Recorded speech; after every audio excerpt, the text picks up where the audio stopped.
Hi, everybody. Live on Google Plus and the YouTube. What? Go pee, would you? If you insist. Should I keep the mic on like Josh did? No, that's quite all right. Okay, all right. That's an old joke in college, is what that is. Huh. It's a joke about piss porn. That's very odd. It was You college. have odd hobbies. I do this shit, don't I? It's true. Guess that makes me just as odd being here with you. I'm here this week, folks. I hope you didn't miss me too much. Oh, well, thanks, you dick. You have to give us an on-set report from the music video. Oh, gosh.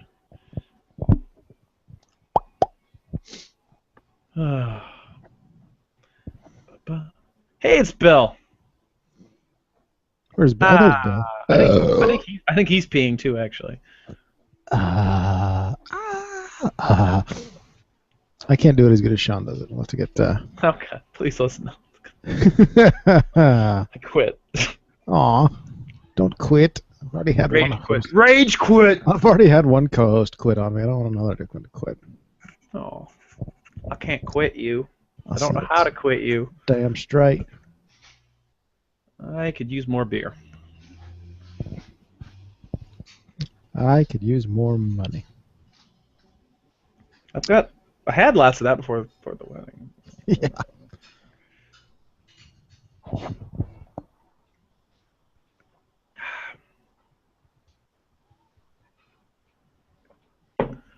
Ba-da-ba. Stop it. Hoping we'll get like a deal.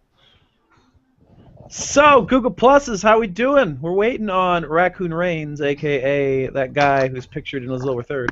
Yeah, to finish pissing. Wait, I hear rummaging. Yep.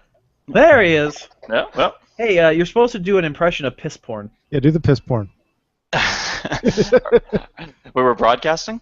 Yes. Okay, yeah. I'll do my impersonation of piss porn for the listeners who are out there, forever immortalized on YouTube. It's just Bill right now, so. Oh, okay. I told you he did it better. Oh, good I lord. told you he did it better. I've watched a fair amount of that in my time. Oh. Things I did not need to know. Oh, that's right. I don't have his phone number. Sorry, I have to let 555. 5555. 1-800-fella. Broadcasting. Oh, God. Oh, God. Thank God that stopped. Yeah, with his injury that stopped, so we can all be thankful that he got injured, basically. Well, if it's Adam, he just wants people to get injured left and right. That is actually how he got injured, was rescuing that cat from the tree. Raccoon Reigns kind of looks like Zach. I don't know who Zach is, but... A little bit like Zach, a buddy of ours. It's Bill, I've got to admit Zach? something. I don't know, but Bill, since Bill was asking, I am Zach, actually. Zach Oh. Morris? Yep. I have a gigantic cell phone. And you can freeze time. That's right. Yeah, he kind of used that sparingly in the later years, Yeah, didn't well, he? thanks. The whole freeze time a thing. fucking superpower like that. He probably know. realized. He probably matured and realized that with great power comes great responsibility. It's true. It's like fucking Professor X or something. Yeah.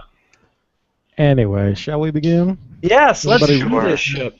Audacities and their whatnots and their... Yeah. Let's go. Let's do it. Oh, that's right. Yeah, I gotta open that. Hold on. It's like he's Suppose that never would be done this crucial. before, dude. You're lucky you're a fucking raccoon. I know. I don't have good motor skills. Andy It's got tough another to operate a computer with a paw. Yeah. Did you get another haircut, Andrew? I did. Very nice. Thank you. I believe on the last time I was on, my girlfriend complimented your haircut. I believe so. Did you just Yeah. break the dishwasher? We might have broken the dishwasher. Oh. Is there water flowing everywhere? What? Can't hear you, Peach. Peach? It's from Finding Nemo, don't ask. Oh. I thought you had, like, Super Mario nicknames for your girlfriend. FIFA. Fee-fi-fo. A phone number in Chicago. I love it. That's like too many digits. Well, shut up. If he froze time too much, he was graduated age 30 since he kept moving when he froze everyone else. That does make sense. That is a good scientific explanation for it, Bill. I agree. You ever think he got in trouble for trying to rape Kelly with the freeze time thing? It's a damn good idea. I was just asking the question. I wasn't condoning it. Off to a great start. This is when we get kicked off Google Plus. So, shall we start episode number 157 of the Rundown? Depends if that stupid raccoon's ready yet. Yeah, the raccoon is ready. Okay, then. We shall begin. Yeah, hang on. No, I'm kidding. Yeah, I just wanted to put my volume up. In 3, 2, 1, record. This week's episode of The Rundown is brought to you by the all-new video game Titus O'Neill's Pin-a-Palooza. How many times can you get pinned in one segment? The answer lies in Titus O'Neill's Pin-a-Palooza. Available now at your local KB Toys, the toy store in the mall. Do those still exist? Nope. Okay. We spoke of weddings last week in our opener, AJ and CM Punk and whatnot. Well, someone else very important to the show got married this week as well. I want to ask a simple question. Former WWE Divas champion Caitlyn got married this week. Oh. All right, I lied. There's no real question here, but come back, Caitlyn. Really? Just as long as she's not wrestling. Exactly. I fist bump to the raccoon right there. That's right. Paw bump. I like Caitlyn, man. For someone who hates all things that are good, you just baffle me so much. You basically just like the fact that with those thighs of hers, she can crack a walnut the size of a volleyball. That's basically. Let's get to the rundown.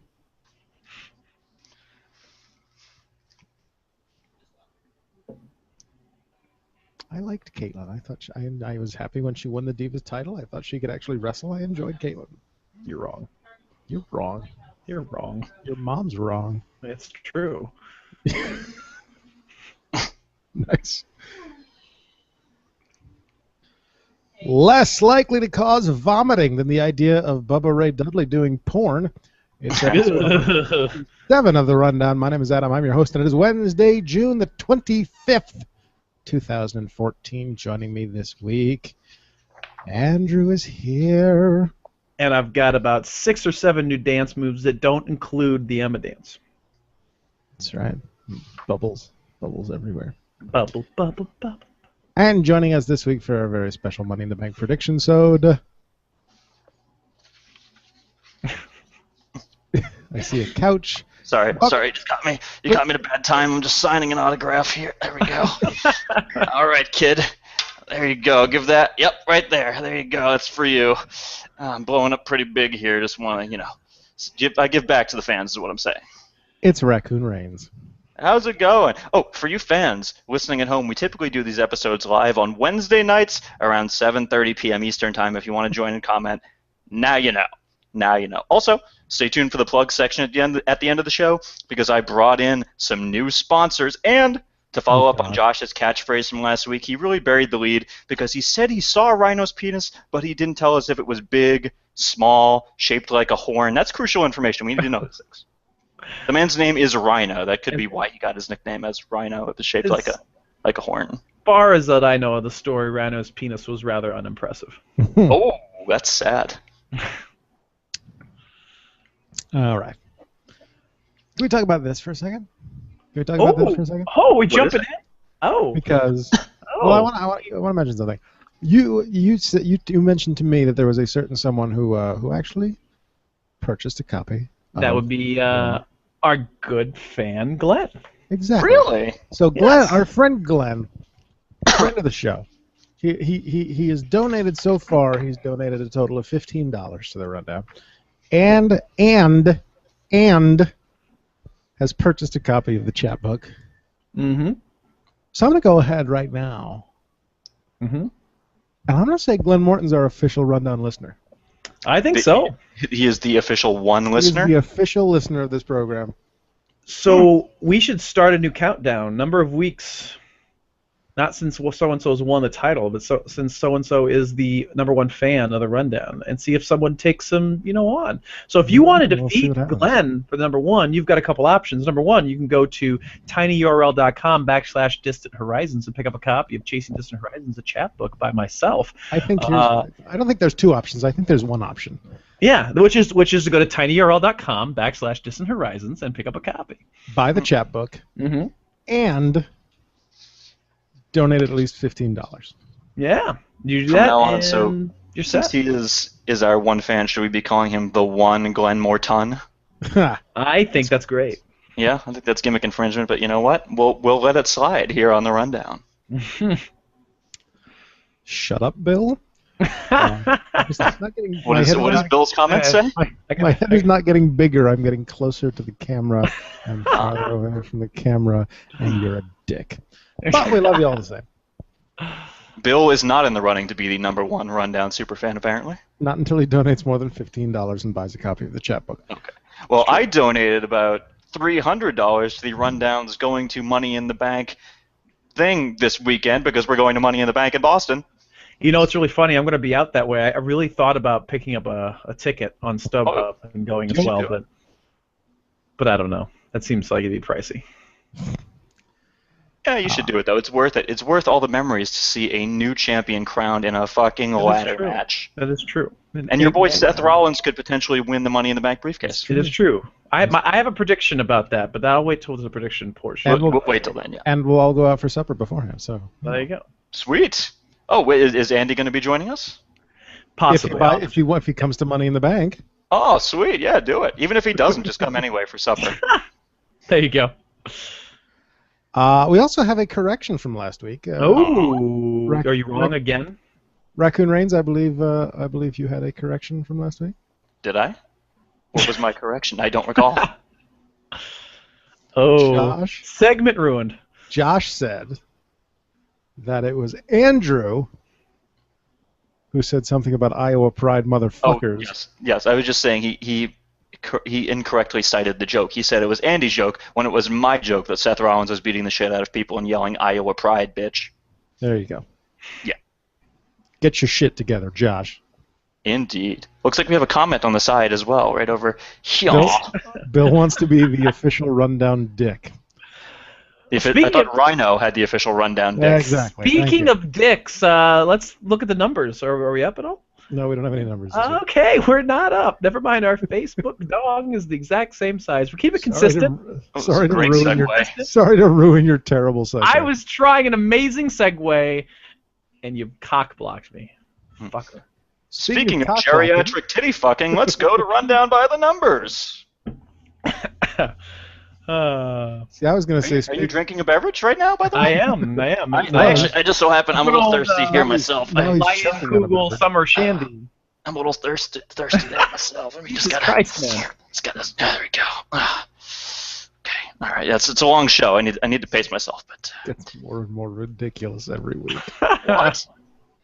I need to stay hydrated. Raccoons need it. 8 minutes in. Let's get to the Rundown Rewind. Let's do it. Oh, hey, yeah. Okay. Andy, you said you don't have any shows this week? No. Sorry. I watched a little bit of wrestling for once, though, so I'll be able to contribute comments. Anything other than Smacoon for you? For me? Yes. Nope, just Smacoon. All right. So we start with NXT. If I'm on the show next week, I'll do the Money in the Bank recap. Damn right. You probably will. All right. We'll figure that out later. We open NXT with a recap of last week's title match. Last Monday during Raw, Natalya suggests to JBL that Tyson team up with Sami Zayn. How JBL was in two places at once during Raw, I don't know. Enter Sasha Banks when we get to the arena, accompanied by Summer and Charlotte. Her opponent is fairy cheerleader Alexa Bliss. Yes, my favorite diva. Some BFF cheerleader. Fairy. Sounds kind of hot.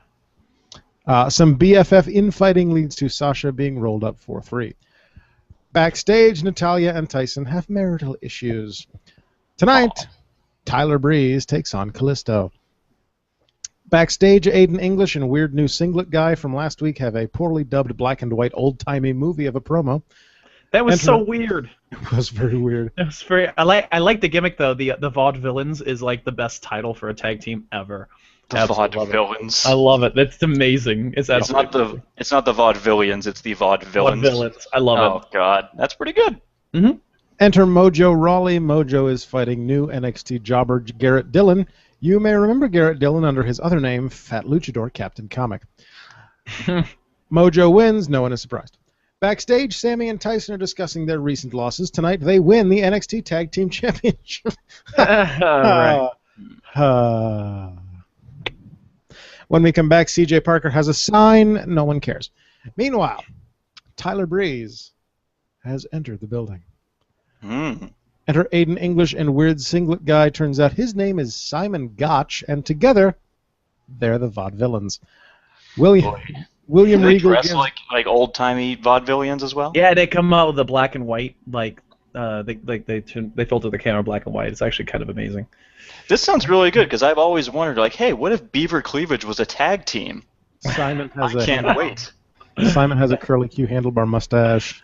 I love it. He's a strong man. It's good. It works. Do they talk an old-timey language as well? Like, oh boy, howdy, I'm going to give this guy a thrashing right here. I just love how they repackage like people in NXT and like just ignore the fact that they were something completely different like a week before. That's because nobody watches it. Are you talking about Jacked Up Math Teacher? Yes. He might still sing songs. We don't know. Well, I don't know. He wasn't really going by that whole thing, so I don't know.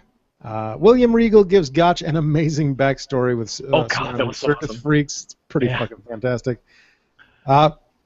Tonight they're facing Angelo Dawkins and Travis Tyler. Sure. Aiden pins Travis. Again, no one's surprised. Backstage, Devin, is that her name? Yeah, not, Devin not Taylor. Renee Young? Devin? Okay. Yeah, It's Devin with Taylor. Colin Cassidy. I don't think I've ever heard him cut a promo before. His accent is fucking horrible. What kind of accent is it? It's like some weird, like Bronx kind of thing. It's fucking awful. All right. He sings too. It's weird. Don't ask me what he's saying. I've already forgotten. Fair enough. When we come back, Devin is with RVD. He doesn't say much. Enter Kalisto. Enter the #1 contender. I don't think this is fair. Breeze has at least a foot and at least 10 years on Kalisto. Is Callisto a magician? Because he should be with that name. I don't know. Like, did they break up that tag team though? I guess so. Which is good because thing. what's his name could not wrestle. I heard a thing that Kalisto is teaming with Sin Cara on the most recent TV tapes. Interesting. At one point, Regal accidentally calls Breeze the NXT champion. Spoiler alert, or merely a slip of the tongue.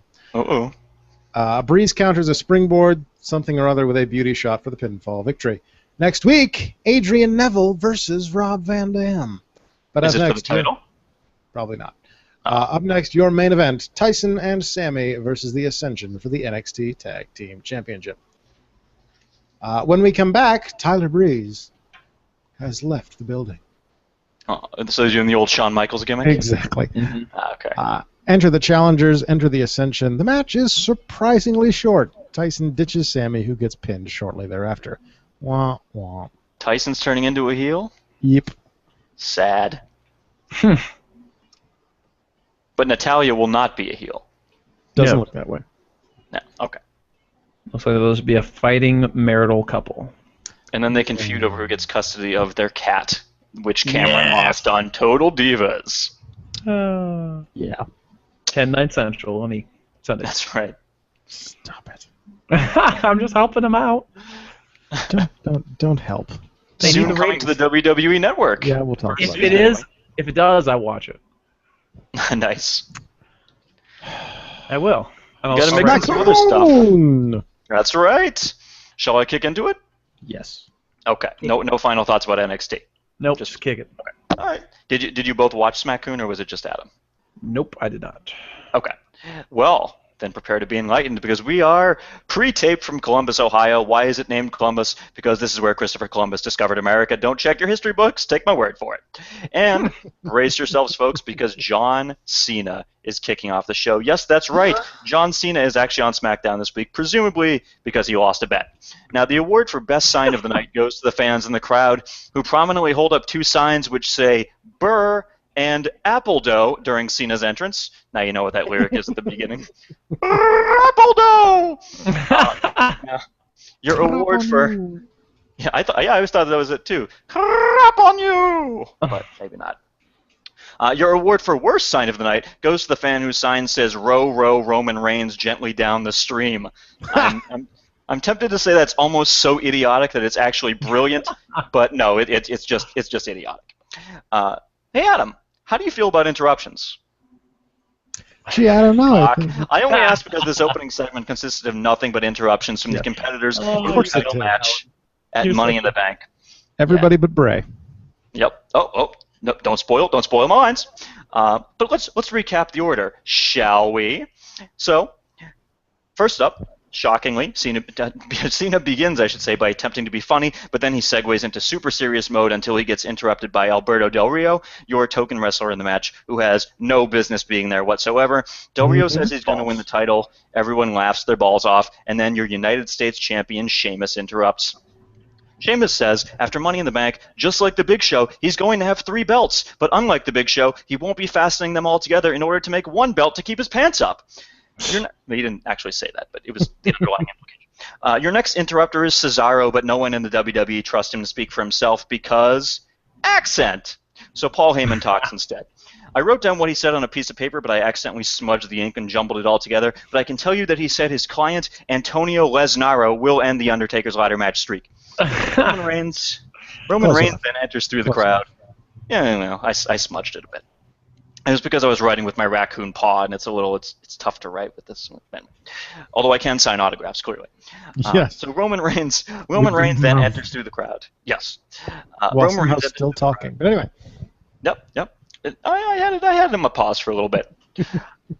So Roman Reigns enters through the crowd, and fortunately someone happened to leave a microphone sitting atop the ring steps near where he enters, so he gets to talk as well. What a strange coincidence. Surprisingly, Reigns actually gets in Cena's face and says no one is going to stop him, which causes Cena to take his shirt off because he either wants to fight or fuck, but then Randy Orton interrupts. Orton talks shit on Reigns, so Reigns goes after him, and they brawl up the ramp and backstage. Back in the ring, Cena and Sheamus get the better of Del Rio and Cesaro, and the faces stand tall. For those of you scoring at home, that segment consisted of every wrestler in the Money in the Bank title match except for Bray Wyatt, because injecting your most interesting character into a segment would clearly add nothing. Now tonight, there will be a 4-on-3 handy-capable match with all 7 of the competitors in the title match at Money in the Bank: Randy Orton, Cesaro, Alberto Del Rio, and Bray Wyatt versus John Cena, Sheamus, and Roman Reigns. It's just a shame they recently fired Teddy Long, because you know he would have been dying to emerge from backstage during this opening segment and book that match. Your first match? Andy's favorite, Seth Rollins versus Kofi Kingston. Now, someone needs to tell Seth that just because he used to be in a group called S.H.I.E.L.D., it doesn't mean he actually has to dress like a Marvel superhero. And also, there is no need for him to be soaking wet.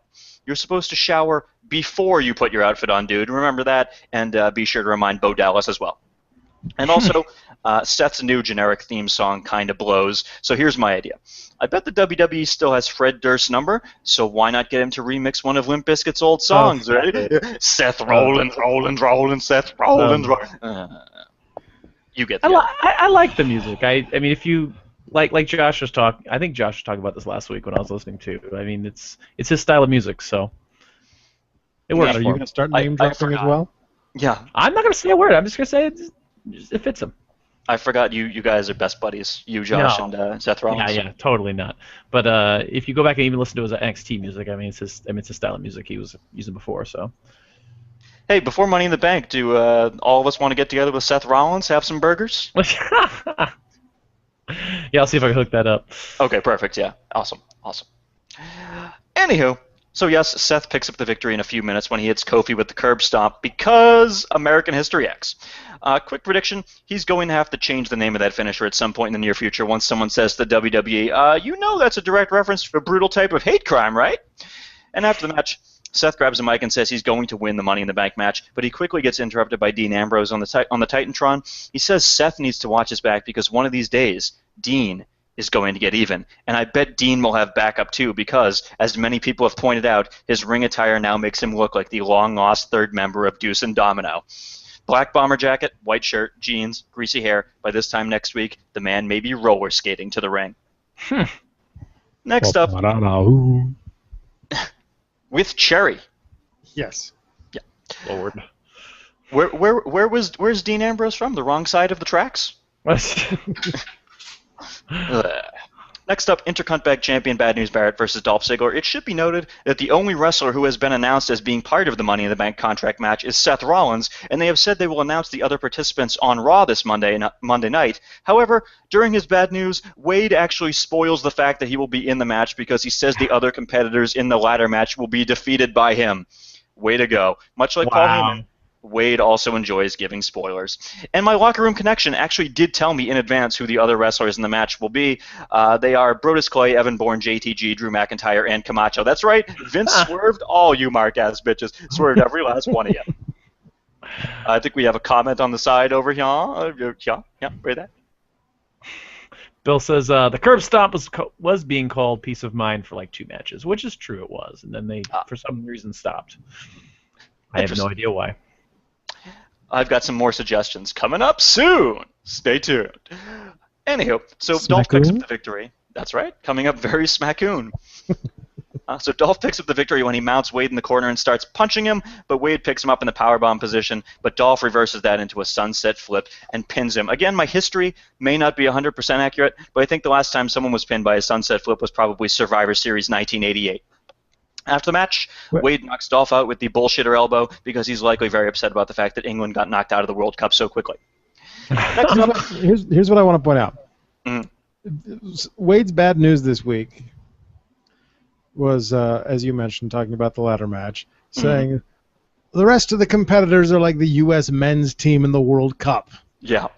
Because the best way to relate to an American audience is to talk about fucking soccer. No shit. Which also is kind of amusing because by the time that episode aired, the U.S., as of right now, is actually in pretty good position. Much better than England, who are out. Go finger.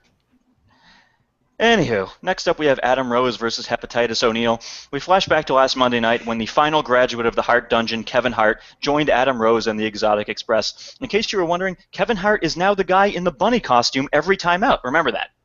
So Rose picks up the victory in less than a minute when Titus charges at him in the corner, but Rose moves, Titus hits the turnbuckle, and Rose just rolls him up for the 3 count. However, after the match, Titus says that victory was a fluke, so he asks Rose to come back into the ring so he can fight him once again. Then they ring the bell, and in the span of literally about 10 seconds, Rose slaps Titus in the face, then rolls him up again for victory number 2. 2 squash victories in the span of about 1 minute. Adam Rose equals Goldberg on ecstasy. My question was, how did Titus get a microphone so quickly after his first loss? I don't know. Someone must have just tossed it to him, I guess. Very speedy. It was the same one that Roman Reigns had sitting on the ring steps waiting for him. That's why. It's that magic one that just appears whenever you need it. Exactly. Yeah, they just keep him around the ring from time to time. Your next match is Kane versus I Wrestle in Jeans Ambrose with Seth Rollins on commentary. As you could probably figure out, Dean eventually could not help himself and had to attack Rollins at the announce table. When he turned his focus back to Kane, the Big Red Machine threw him back into the ring, hit him with a chokeslam, and that resulted in the Devil's favorite Dean pin. After the match, Rollins entered the ring and hit Ambrose with a curb stomp for good measure. Now, when they eventually have to rename that move, I'm wondering what a good alternate name for it would be. Maybe the Sethalizer? Crystal Seth? Perhaps the Seth penalty? I don't know. Pick one. I kind of like the Seth penalty. That's pretty good. The Seth penalty? Yeah, I kind of like that. The Seth penalty. I like that one. Pencil it in. From now on, it shall be the Seth penalty. Let me just I'll let him know, and he can pass it along to creative. There we go. We're gonna pencil that in right there. Gonna find that. I'll just text him right now since I have his phone number. So. Oh, please do. Yeah. There we go. I've written it in stone. It's now official. It will be the Seth penalty. All right. So next up. Where was I? Oh, yes. Back from break, Zeb Coulter is in the ring with Jack Swagger, whose nickname, according to the jacket, is Big Hoss, presumably because he's a big fan of the show Pawn Stars. Zeb alleges that Big E is in cahoots with Lana for some reason. I don't think that's true, but if it was, I wouldn't blame him. Hey, Adam. Knock, knock. Who's there? Vinny. Vinny who? Vinny Mania! Oh, God. What is that? That was the cat. Yeah. Yeah, that was the cat. Anyway, so anyway, Zeb's taunts bring out Big E Langston-less for a match. Tater taunts? Tater taunts, exactly. That's good taunting. Tater taunts. So we get Big E versus Jack Swagger. One of these days, I'm hoping they combine Cesaro and Big E's former names and just give us a character called Antonio Langston with no explanation whatsoever. But, I made that joke weeks ago when that happened. Did you? No, yes. It must have been a week when I listened. And then Alexander can be the middle name now. Oh, and Rusev, that's right. Antonio Alexander Langston. Sounds like a soap opera character. Anyway. It does, actually. Sounds pretty good. So as for the match, Big E won in about a minute after hitting Swagger with the big ending, which is still the second worst finisher in WWE history, after, of course, Sergeant Slaughter's noogie. And backstage, Fandango is knocking on the dressing room door of that catty little twat Layla and telling her that their match is up next. It was said on Main Event. I did listen last week, obviously. So awesome. She actually said twat, not twat. She Americanized it. She said that catty little twat. She Britishised it. Also, by the way, I think that Layla must also be psychic, much like Renee Young, because Summer Rae said catty little twat, and then less than a second later, Layla was throwing kitty litter on her. So she said catty, and then just a second later, that she's covered in kitty litter. So that's remember impressive. at the time that Summer Rae was being interviewed by Renee Young, so Renee could have tipped her off. That is a good point. It might not be that Layla is psychic. It could be that Renee tipped her off. Do you think Renee touched her on the shoulder and then Layla just got the vision? I think that's probably how it works. It probably is. Cats are fun and magical when you can't smell their poop. Fresh step. Catchy. And plagiarized. Got to give proper attribution. PaulandStorm.com. There you go. Okay. So anyway, Summer's Eve says she's sorry for being so possessive, and she knows that Layla really loves Fandango, but she doesn't love him like Summer loves him. And she then proceeds to make out with him. If you need a visual reference, picture Rikishi with a glazed ham. Actually, at this point, Layla emerges from the dressing room door, and she may not know how many seashells are sold by the seashore, but she recognizes some serious tongue twisting when she sees it, so she walks away all sad and mopey. I would tell her not to cry over spilt milk if that hadn't literally just happened to her 2 weeks ago. Next up, we get a quick reminder that WWE is sponsoring the Special Olympics this year because Vince really wants to go out of his way to get on their good side so they'll forget about Eugene. Next up, Bo Dallas versus Fandango. Pay attention to the details here because this thing ended up being more overbooked than the Library of Congress. So once the match begins, Summer runs into the ring and dances with Fandango, thinking that they've reunited. She then rolls to the outside, but she quickly gets jumped from behind by Layla. Fandango tries to break up the fight, and the women now roll into the ring and brawl. Fandango picks Summer up to get her off Layla, so Layla tries to seize the opportunity and kick Summer, but she ducks, and Layla accidentally kicks Fandango in the head instead. Summer then runs backstage with Layla chasing her. Meanwhile, Bo bends over to see if Fandango is okay, but then he hits him with Bodog.com for the pinfall. After the match, Bo tries to pick up Fandango's spirits by telling him there are plenty of fish in the sea, and one day he'll find the right one. Very inspirational. And by the way, I don't know. Yeah. No, I don't know if Bo Dallas actually is this over or if it was just the Columbus crowd, but there were lots of Bo-related signs in the audience. Some of them said Bo leave, Bo Hio, and even I'm trying to talk my girlfriend into a Bo job, which I thought personally. That's my children watch the show. According to the WWE app, for a short time, the Wikipedia page for Bolivia had it listed as being run by Bo Dallas. Beautiful. That's amazing. Oh. Yeah.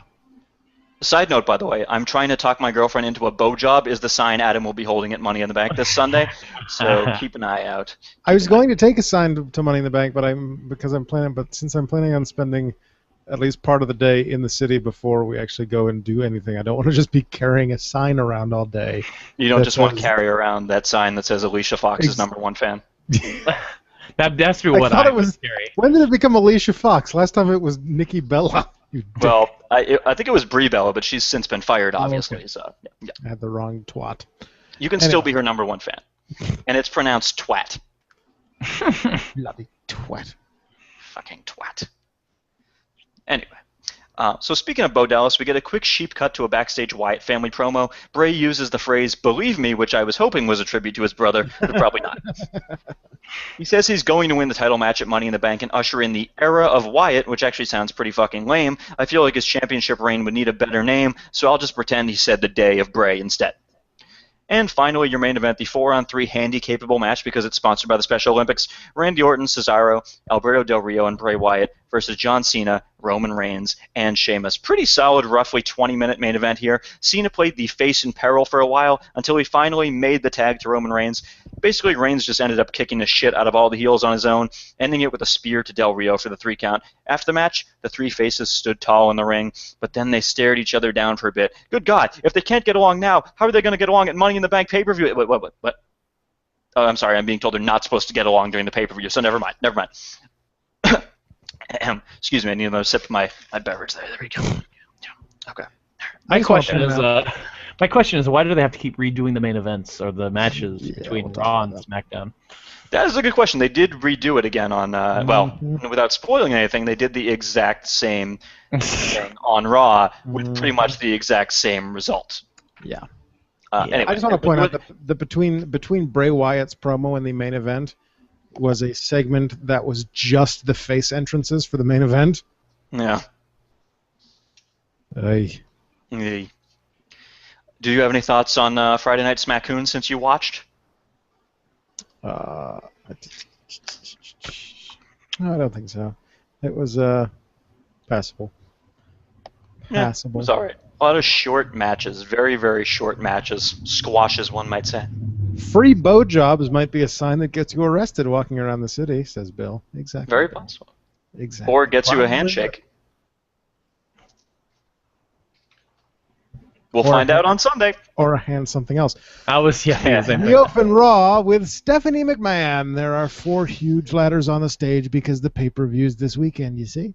As principal owner of a billion-dollar business up until 2 weeks ago, she cannot stand for gross negligence when it comes to the simplest of tasks. So she fires Vicky. Well, or does she? Almost. First, Vicky tries to plead her case. Steph says there were specific instructions regarding Roman Reigns last week, and Vicky was unable to follow the simplest of directions. Which, by the way, if this is the case, obviously Stephanie outranks Vicky since she has the power to fire her, so why didn't she just take Roman Reigns the fuck out of the main event? That would make too much sense, sir, for a wrestling show. I don't mean to remove my brother Roman Reigns. Obviously, we're related, but I don't want him to get removed. I'm just saying she has the power to do that. 3 words. Buffalo Wild Wings. That's right. They took pity on her when Eddie died. She does not deserve the respect that Eddie had. She interrupts and offers to beg. But seriously, could you believe they actually invoked the dead Eddie Guerrero again just for this friggin' segment? I was pretty surprised. We'll talk about it. All right. Steph takes her up on this offer. Steph takes after her father, but stops just short, I forgot that I wrote this, of asking Vicky to say it in dog language. Either Vicky gets fired or she remains the GM of SmackDown if she wins her match tonight. Her opponent... I didn't realize she was the GM of SmackDown. I didn't know what her job was, really. Her opponent is Stephanie McMahon. Yeah, the crowd chanted yes for it. Yeah, the crowd popped big time for that. Which, Vicky, by the way, as I was saying to you, if Stephanie ever actually does come out of retirement, I say retirement like she was ever like a real wrestler, but if she does, she has to face Brie Bella. That's the only person this would make sense for. Yeah. Absolutely. You'd think. Yeah. Vicky finally finds her lady balls, stands up to Steph, and accepts the challenge. At least they're letting her leave as a face. Yeah, that was really cool. I like that. But then Stephanie says, Eddie's not up there. He's down there in hell, for old time's sake. Tonight we find out the other participants in the Money in the Bank contract ladder match. Plus, Dolph takes on Wade Barrett for the Intercontinental title, and Another SmackDown rematch. the exact same main event from SmackDown. Well, on SmackDown it wasn't for the Intercontinental title, but anyway. True. On the app, Tom is interrupted by the inspirational Bo Dallas. When we return, a Samoan war dance. Fuck, there are ladders everywhere. On Sunday, the Usos take on Rowan and Harper for the titles. Tonight, Jimmy takes on Harper. Rowan and Harper's new theme song is a, let's say, out-of-tune accordion version of He's Got the Whole World in His Hands. Weird. In which, by the way, why are they doing the whole world in his hands thing now when people haven't been singing that for like a month? It's gloriously disharmonic. I enjoyed it either way. I didn't really dig it. I was kind of over the whole he's got the whole world in his hands thing. I always thought it was kind of a stupid thing, but that's just me. Yeah. I'm a fan. When the fans did it at WrestleMania, it was enjoyable, and then of course from there the WWE had to completely fucking overdo it because that's what they did. Da, da, da, da, da, da, da, da. Luke pins Jimmy, which means the Usos retain on Sunday. Jay then challenges Eric. On the app, that match begins. Jay then pins Rowan with a splash, meaning the Wyatts will win on Sunday. After the match, the Wyatts take out the Usos and hold their titles high. Sheep cut to darkness. Bray is on the screen. He's proud of his children. On the app, Tom is with Naomi. When we come back, the announcement that Daniel Bryan will be on the Money in the Bank kickoff show. Hell yeah. Cole, by the way, wearing a brown checked jacket that's fucking awful. Yeah, I noticed that too. Elsewhere in the capital, Rusev and Lana garnered cheap heat. Mm-hmm. Which, by the way, I can't believe it's actually working because this whole thing seems like straight out of 1988, where it's like, USA bad, Russia good. I will crush you. I want to see I don't know who they're going to put him against, but whoever they put him against is like the big USA guy. I want to see like that Rocky training montage from Rocky 4 with the music playing and everything. I think that'd be fantastic. Well, spoiler alert, it's going to be Hacksaw Jim Duggan. Yeah. Yep. That would be hilarious. I would be all for that. Hacksaw Jim Duggan beats people up. Enter Paige when we return to the arena. She'll be on commentary for Alicia Fox versus Naomi. Cameron ends up on commentary, too. Yeah, that was the unfortunate part. Yeah. Naomi pins Alicia. Nobody fucking cares. Backstage, Sheamus is taping his wrists. Roman appears. They talk about the main event. On the app, which, by the way, were they just like in like a random like medical office or something? Because on the back it was like, here's how the brain works. Yeah, pretty much. On the app, Tom talks to Titus. The WWE Rewind is Titus versus Adam Rose from SmackDown. Mm-hmm. Both of them. Titus is in the ring when we return to the arena. Enter the inspirational Bo Dallas. Just a quick note about Adam Rose, by the way. This was the second straight week he has been left off their main flagship 3-hour show, isn't it? What's up with that? Bo wins! Surprise! Yeah. Bo takes his victory lap, then slides back in the ring and gives Titus an inspirational speech. He starts it with, "Hey, buddy!" It made me fucking laugh so hard. I laughed when he slapped the microphone out of Bo's hands, and then Bo picked it up and said, "Well, silly me, Mr. Butterfingers." Oh, God. I love Bo Dallas. I'm going to say it right now. I fucking love Bo Dallas. Well, then good. Then you better make that fucking sign for Sunday. He tells Titus to get back on the horse. And then he thanks us.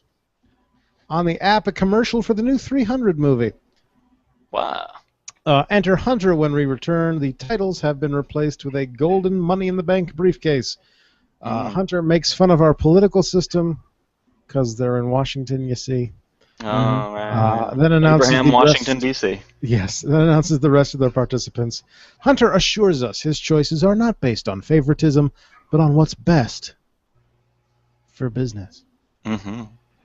First, Kofi Kingston, then Jack Swagger, Dolph Ziggler, Rob Van Dam, Wade Barrett, and of course, Seth Rollins. Only 6 for the Money in the Bank match. We then go back to Seth's heel turn. Rollins then appears to make fun of the crowd for not moving on from chanting "You sold out." Seth has moved on, and if we loved Dean and Roman as much as we claim to, we'd be thanking him, since he's responsible for all of their success. That's true. He is interrupted by RVD. Rob wants a match with Seth right now. Hunter okays this idea, then Mike Chioda appears out of fucking nowhere, and the match begins. You also did forget to mention the part, though, that when Triple H was like, these are the 6 best competitors I could possibly put together. This is what's best for business. He then immediately was like, bah, RVD has no chance of winning this match. Bah. And I was like, what the fuck? Yeah, so Hunter basically, according to Hunter, it's basically guaranteed that Seth Rollins is going to win. On the app, the match continues. Agree? Stay tuned later for the predictions. RVD falls victim to a corner powerbomb and a curb stomp, but before Seth can get 3, Dean Ambrose runs in to beat people up. And the quick note about that curb stomp, that Seth penalty, it looked like RVD really got fucked up on that curb stomp there. Because I think the ref was checking on him after the match, too. Right. Yeah, it looked pretty brutal. More on why Seth won't win later in the show. Dean asks for a spot in the ladder match and says no matter what, if he's given a spot in the match or not, he's leaving Boston with the briefcase. Tonight, Guerrero versus McMahon, Barrett versus Ziggler, and your SmackDown main event all over again.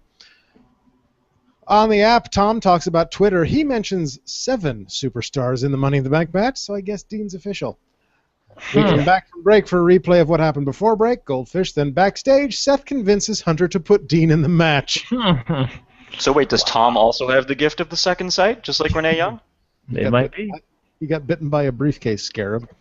Basically, once you hold a microphone. A briefcase scarab? So, never mind. I'll explain later. Essentially, once you hold a microphone backstage, you get the gift of being sick. Yeah, It's in the microphone. Seth says that with Dean in the match, he'll be more controllable that way. I guess it makes sense. Seth basically wants to be able to keep his eyes on Dean at all times.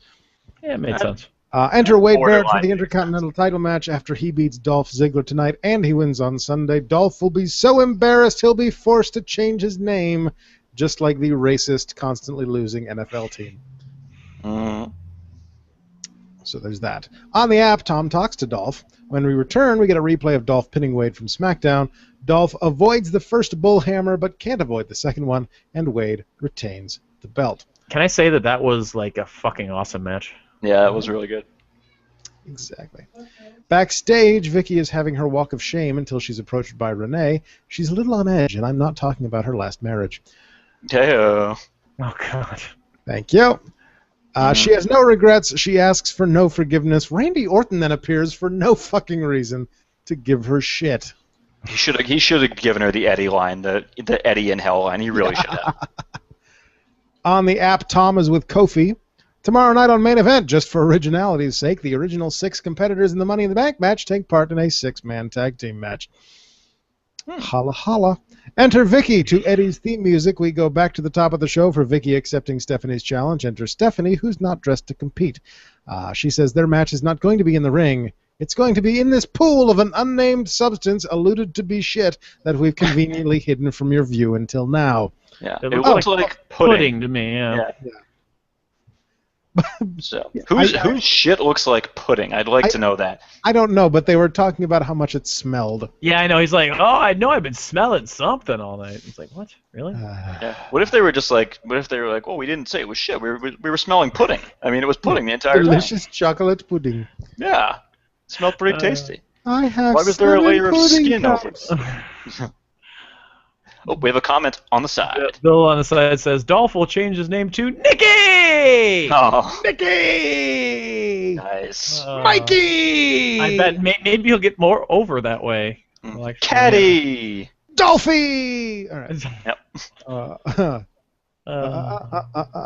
Also, the loser is whoever gets thrown into the pool first. She then sticks Alicia Fox, Rosa Mendez, because she still has a job for some reason, and Layla on Vicky, because her opponent is Stephanie. Rosa ends up in the shit first, then Layla, and finally Alicia, and then it's just Vic and Steph. Vicky makes the mistake of taunting instead of, facing her opponent. Yeah. And Steph shoves her in the shit pool.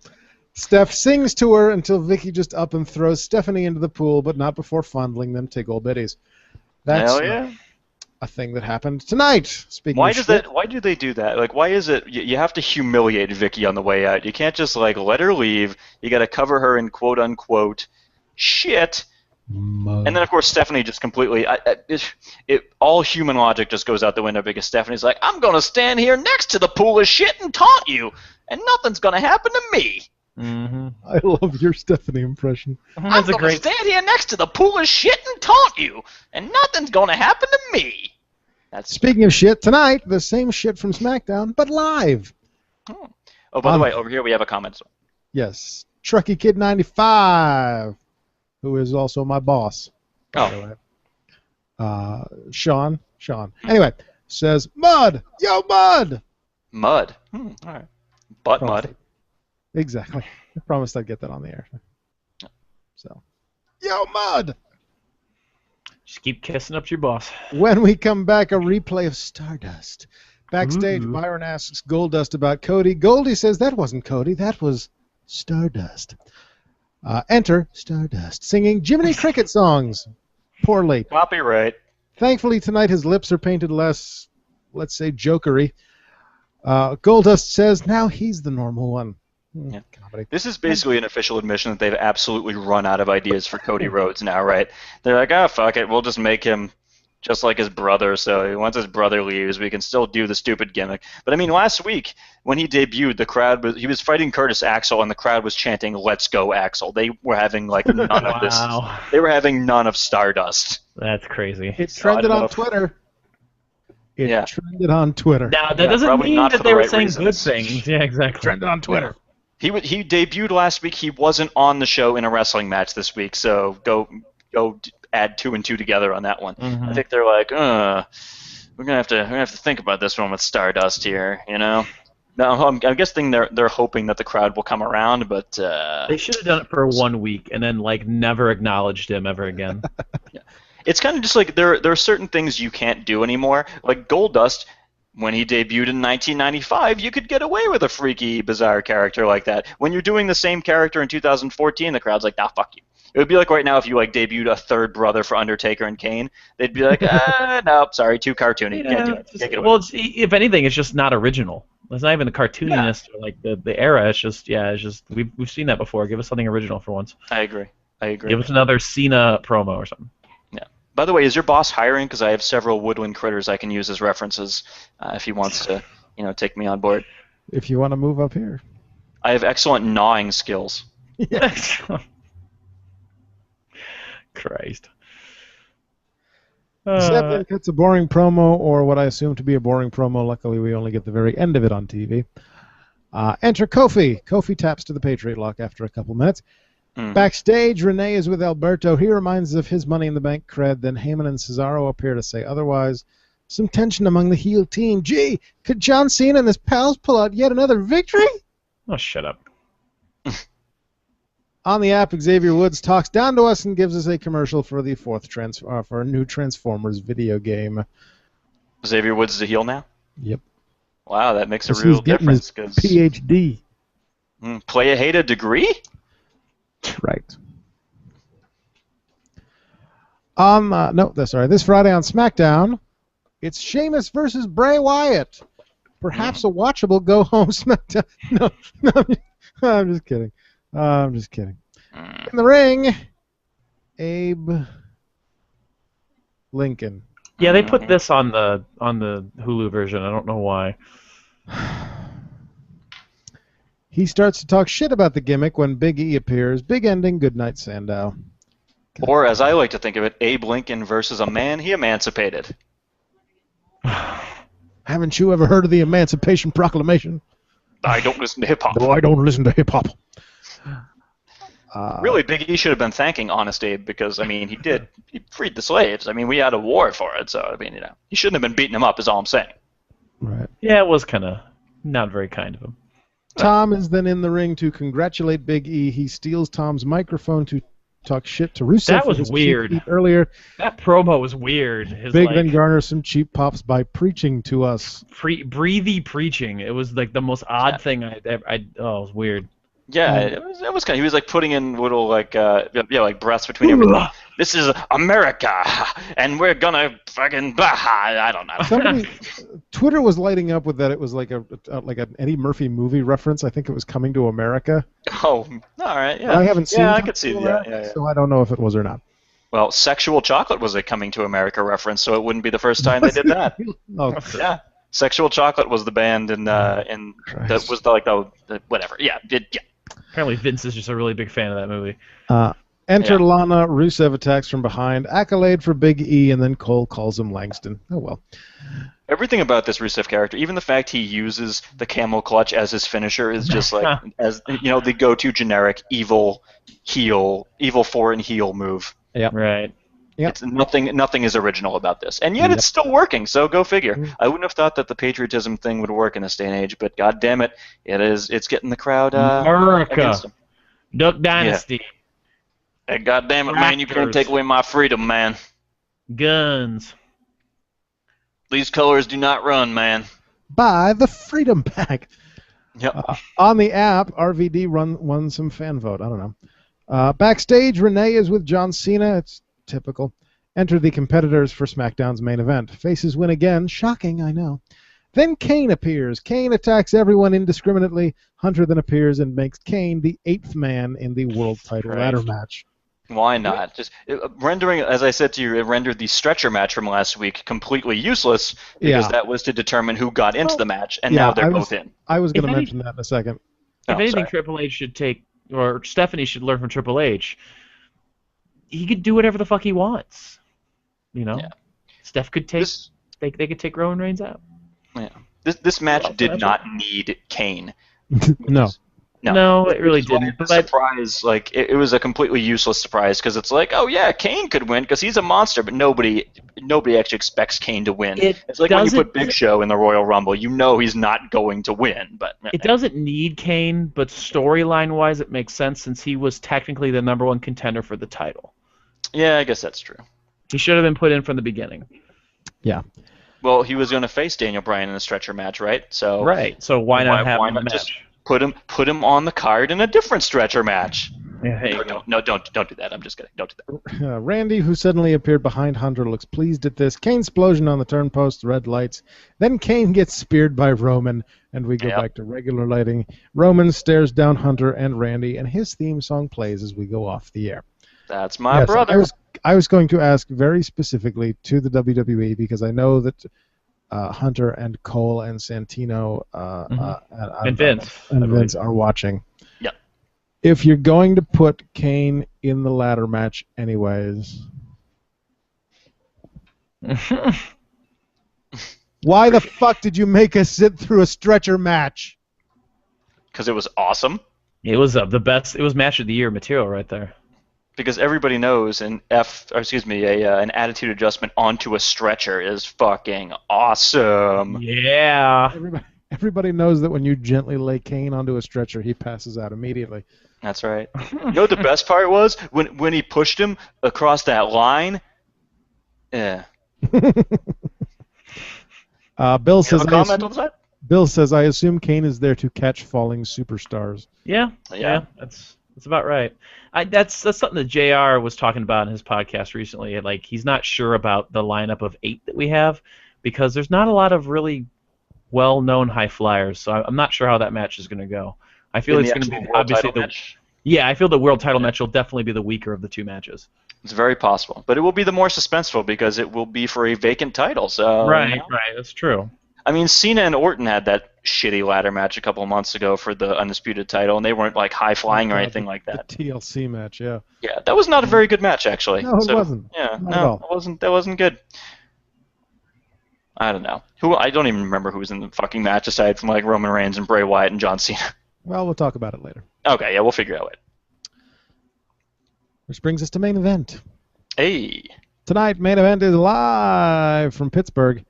Renee Young has an exclusive interview with Roman Reigns. But first, it's Dolph Ziggler and the ladder. Dolph talks about how he knows what it's like to win Money in the Bank. He gets all emotional, very choked up, and says somehow, some way, this Sunday. He'll get concussed again? Lightning strikes twice. Hmm. Which could be, he could get concussed again. Yeah, that's quite possible. Enter RVD. We open with the announced match, the 6-man tag. Curb stomp for Kofi, and that ends that. Everyone beats up everyone else after the match. Wade Barrett is the last man standing. First of all, it's called the Seth penalty, but other than that, My apologies. My apologies. Yep. Backstage, Fandango tries to apologize to Layla. Up next, a recap from last night, because Lord knows anyone who has WWE Network doesn't watch Raw. When we come back, as promised, Vicky's last night on Raw. Enter Fandango, his opponent this evening, the inspirational Yes. Bo Dallas. Awesome. Did he run his record to 10 and Bo? Summer Rae appears immediately to make out with Fandango. Layla jumps in. There's a cat fight, basically the same thing that happened the last time. Oh, God. Bo gives an inspirational speech about women. Oh, boy. So good. So What did he good. say about women? I don't remember exactly, but it was funny. All right. Go back and watch. Okay. Up next, Truth and Wood Frequencies take on Ryback. Ryback bees a star by questioning the Dust Brothers' sexual preferences and then challenges them to a match at Money in the Bank. Oh, so we do get a match with the Dustbusters and Rybasshole, huh? Yep. Awesome. We get to see Stardust live? I know. Yeah. Holy fuck buttons. See, Andy? See what you're missing? Fuck buttons. I don't know. I was just so amazed. It's fantastic. That, yeah. See what Yeah. you're missing, Andrew? You should come. I You know. should come to and then you should go to Money in the Bank. We come back for main event time, which is your interview with Roman Reigns, because main event means wrestling. Roman Which, says... by the way, from what I've seen of Roman Reigns, interviewing or promos are not really his strong suit. I say that with all due respect to my brother, but promos are not really his thing. So was this actually acceptable? He's getting better, I think. Mm. Roman says he has a target on his back and suggests Renee remove her high-heeled boots because he, like Snitsky, is into that sort of thing. What in God's name? No, not really. Just because he says she might need to run at any moment. Oh. You remember Snitsky had a foot fetish? Am I the only Yeah, one? I do yeah. recall. So does oh shoot, what's his name from Old Fuck Shack? Tony Atlas. Tony Atlas, yeah. Uh-huh. Oh, gee, really? In Yeah, real life, I or watched- or yes, I watched an episode recently and it was weird. I have not first-hand experience, but I know people who have been in a locker room with Tony Atlas. Anyway. and he's been checking out their feet. He's a little weird. So Roman- but we have somebody on this program who has seen Rhino's cock, and now you can break the story that you have seen Tony Atlas licking another No. man's foot. No. That's Not what what you he said. said that. I You think said that's that. exactly what he said. It's exactly word what he for said. word. It's on the internet now, so it's got to be true. You saw someone giving him a toe job. Yep, it happened. You saw somebody jerking him off like a chimp Mm-hmm. Yeah. with the feet in the Toes locker. and all. Yeah. All right. Yeah, you saw that. You saw that going on. Welcome to our last episode on Google Plus. Roman assesses and attacks. He attacks Renee? And attacks. Assesses. And attacks. Hunter appears on the Titantron to announce Roman versus Kane on SmackDown. He then sends Kane out so they can get to know each other just a little bit better. Nothing much happens. Kane is in the ring. Kane gets dumped out of the ring. Kane explodes the turnpost. Roman just stares at him and shakes his head. And that's the end of your main event. Well then. SMH. Stephanie McMahon Helmsley.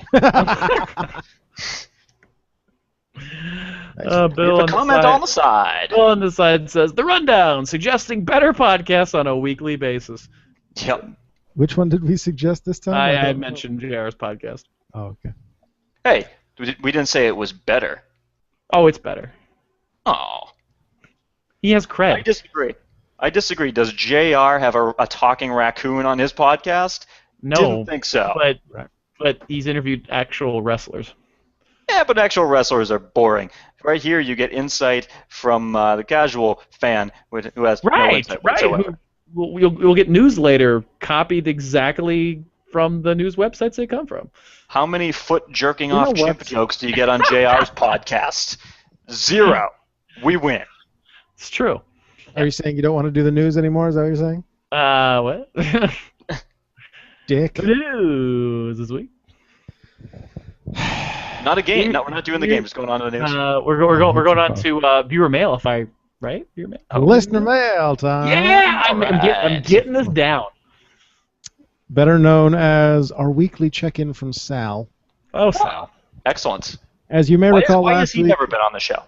because he doesn't have a microphone. All right. Remember he was going to, and then he discovered he needed a microphone. Yeah, that's right. Yeah, you get it. That's anyway. If you'll remember last week, Josh and I talked about some ways that the WWE could cut the budget. Yes. In their yearning to save $200 million this year, or whatever it was. So, I think it was 20 million. Dear Vincent K. McMahon, here are some amazing ways to cut your budget and skimp off the top. Number 1, stop paying Rey Mysterio. Just rehire Camacho and put him in the Mysterio mask at a cheaper price. No one will know the difference. Camacho as Rey Mysterio? That'd be amazing. He's like twice his size, isn't he? I know, Number that's 2. amazing. Anyway. Number 2, the boss should always do what's best for business, and Triple H should lead by example. Take a pay cut and make the same salary as Heath Slater. Number 3, fire all the writers and hire co-host Andy as the only writer. Andy is an accomplished writer, having already written a chat book called Racing Dragon Verizon. I heard it's quite good. That's right. I heard it's quite good, and you could pay him in bananas instead of actual money. It's true. I'll take bananas. I love bananas. I gotta have a jar of peanut butter too. Number 4, and finally, it's my gimmick. Have Jack Swagger, Dolph Ziggler, Zack Ryder, and R-Truth start wearing Jimmy John's logos on their gear. Might as well make some money off them somehow. I had a Jimmy John sandwich when I was in Chicago. Not You bad. mentioned that. Yeah. Sincerely, Sal. Thank you, Sal. Thank you, Sal. That's our weekly appreciate it. check-in from Sal. Would love Sal. to write for WWE. Sal, I hope you're going to Money in the Bank, and if you are, we have to meet up. He can have dinner with us too. Absolutely. It's gonna be 16 of us at the Fours. That's right. Oh yeah, you want to go to the Forest? Sweet, we can do the Forest.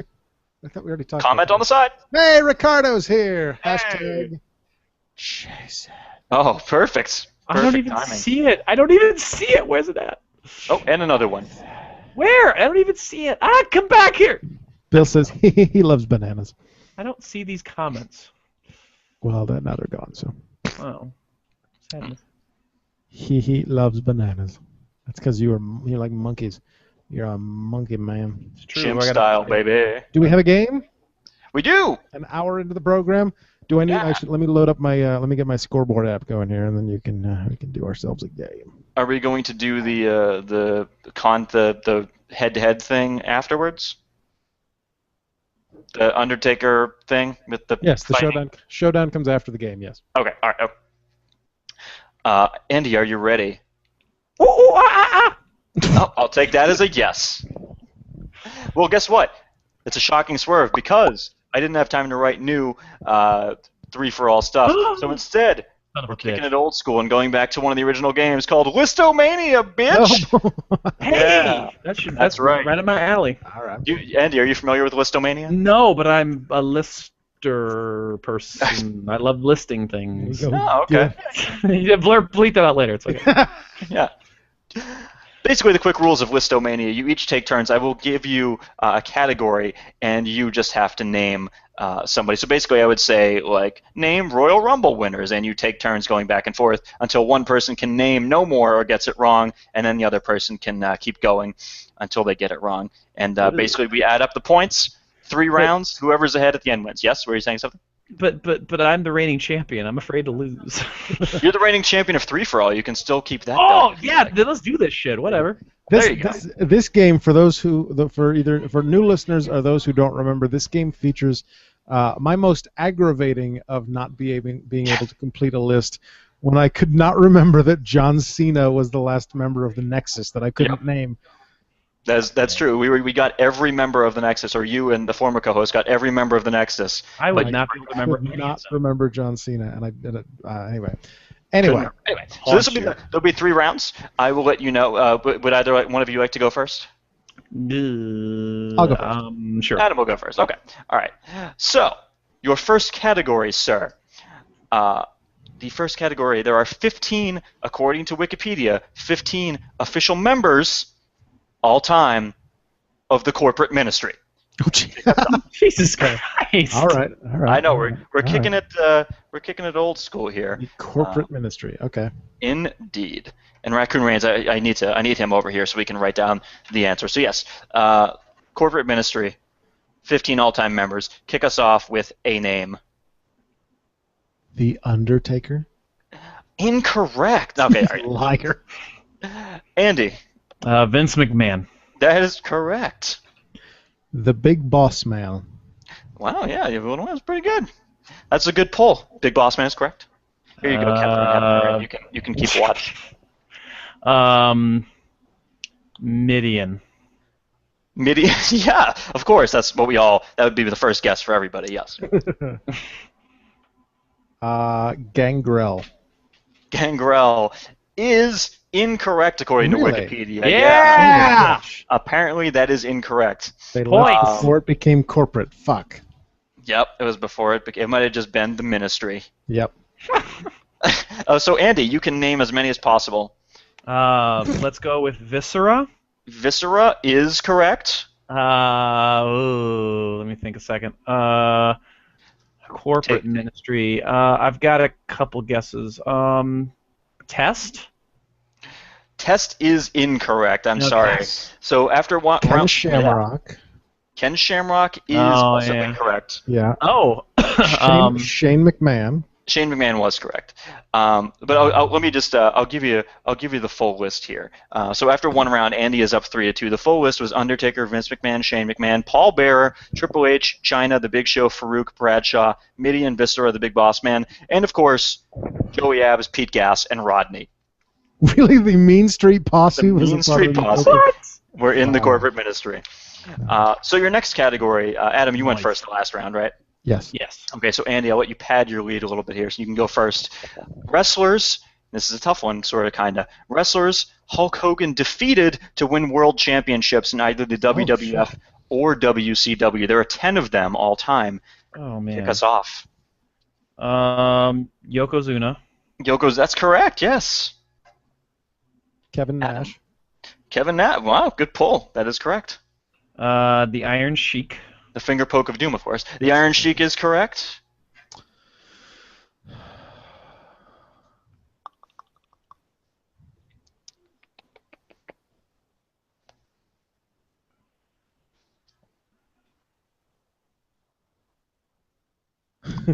Are you stumped? Shut up, Catherine. Sorry.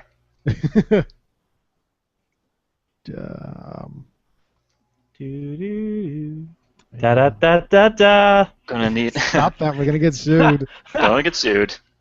Sting. Oh, Sting is incorrect. Andy, you can pad your lead a little more if you can think of anybody else. Sergeant Slaughter. Sergeant Slaughter is correct. The Undertaker. The Undertaker is correct. Oh, This that's right, Tuesday in Texas. Yeah. Bill says the Acolytes. That's right. The The Acolytes were defeated by Hulk Hogan. That's That correct. was for the last one. I'm also gonna say Ric Flair. Correct. Macho Man Randy Savage. That is also correct. God damn. How many are left? There are 3 left. Shoot, who else would he have beaten? Let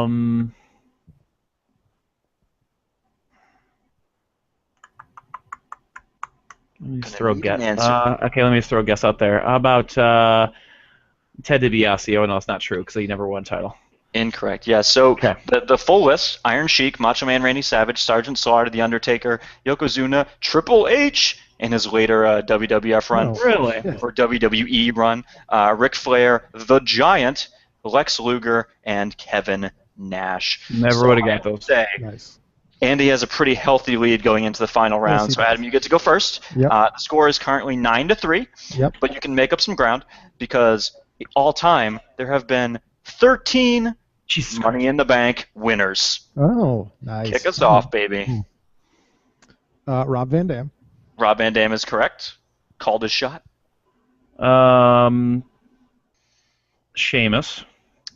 Oh, no, that is a stopper. He did not win Money in the Bank. What? He did not? Oh, no, right. Sheamus never won. So, Adam, right now the score is 9-4. If you can name swear 6 he Money in the won. Bank winners, 6 more, you'll win. John Cena. John Cena is correct. Dolph Ziggler. Dolph Ziggler, yep, that is correct. Alberto Del Rio. Del Rio is correct. Huh. CM Punk twice. That's right. You only get credit for 1, but yes, that's right. Edge. Edge is correct, the very first one. Tie game. If you can do 1 more, you're going to win. And for the victory, Mr.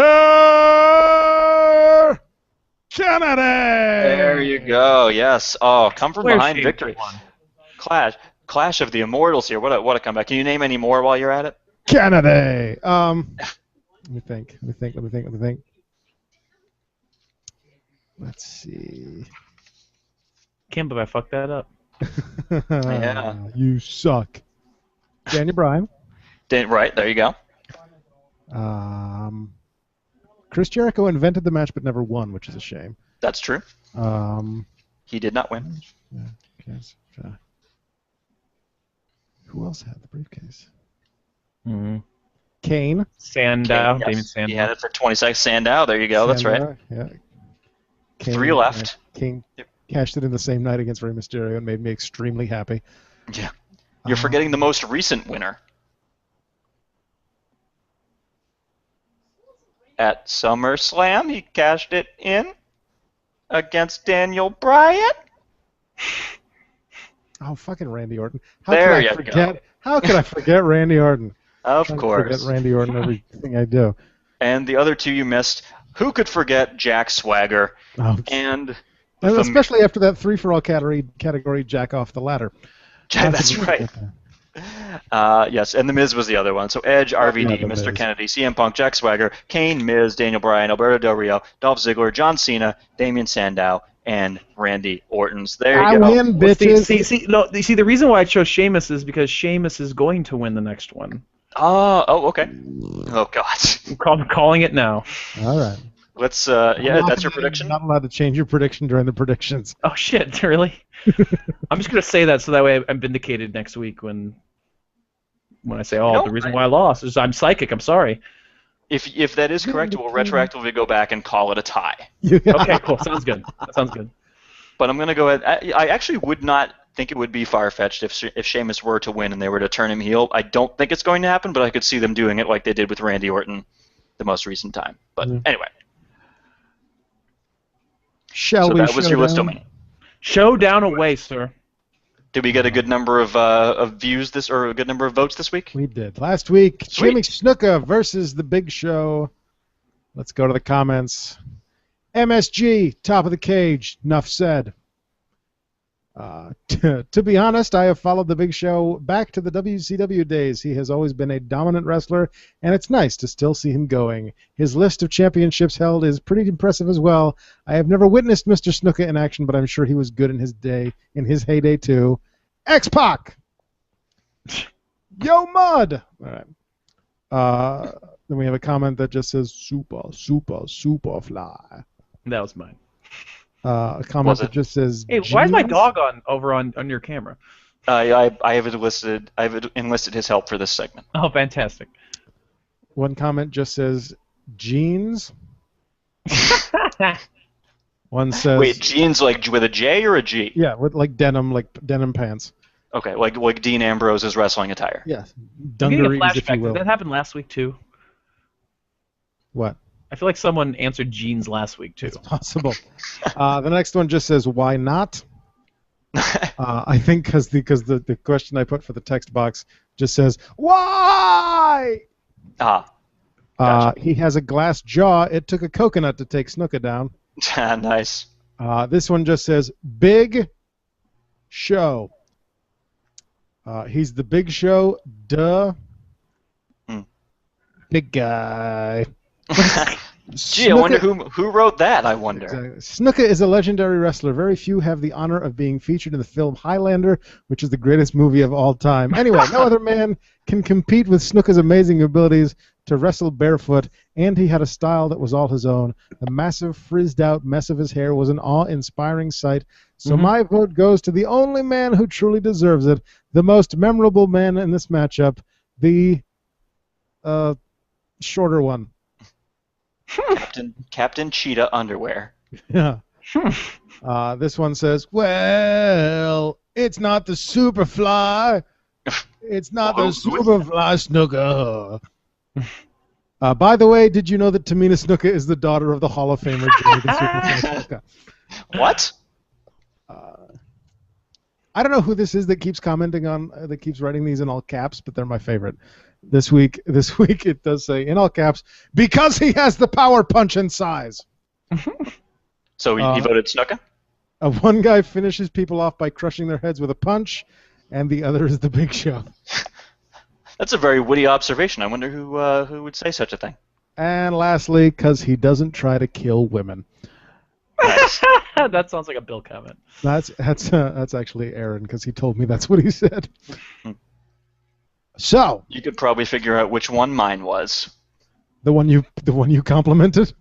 Yes. I think it is. All right. So by a margin, and I know I'm using that word wrong, but I'm going to continue doing it because it's tradition at this point. Stop it. By a margarine of... Stop pissing me off. Exasperate. By a margin of 60% to 40%. No!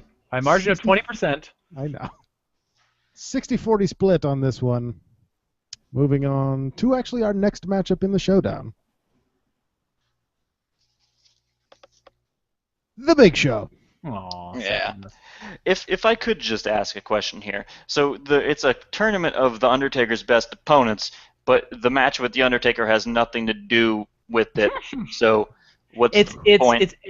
It's Adam's creation. Don't make fun of it. He'll get angry again. He's got a very, very, very thin ego. You could shatter it. It's like you tap it with those hammers, it'll shatter, and then you got to clean it up. And cleaning up glass is always hard to do. Like you always miss a sliver, and then like you accidentally step on it, and then like your foot gets cut open, and you bleed everywhere, and you're like, when did I start bleeding?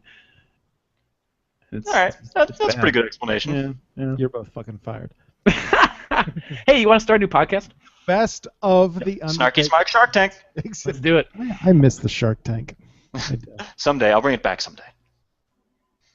It's the best of the Undertaker's opponents. Hey, you know what you should do when you post the next link? You should make out the winners and losers, the brackets. You should make the brackets so like you could see how it's progressing. I did that with the worst catchphrase and worst gimmick brackets, actually. I'm using that spreadsheet for this. Oh, so excellent. You should post that.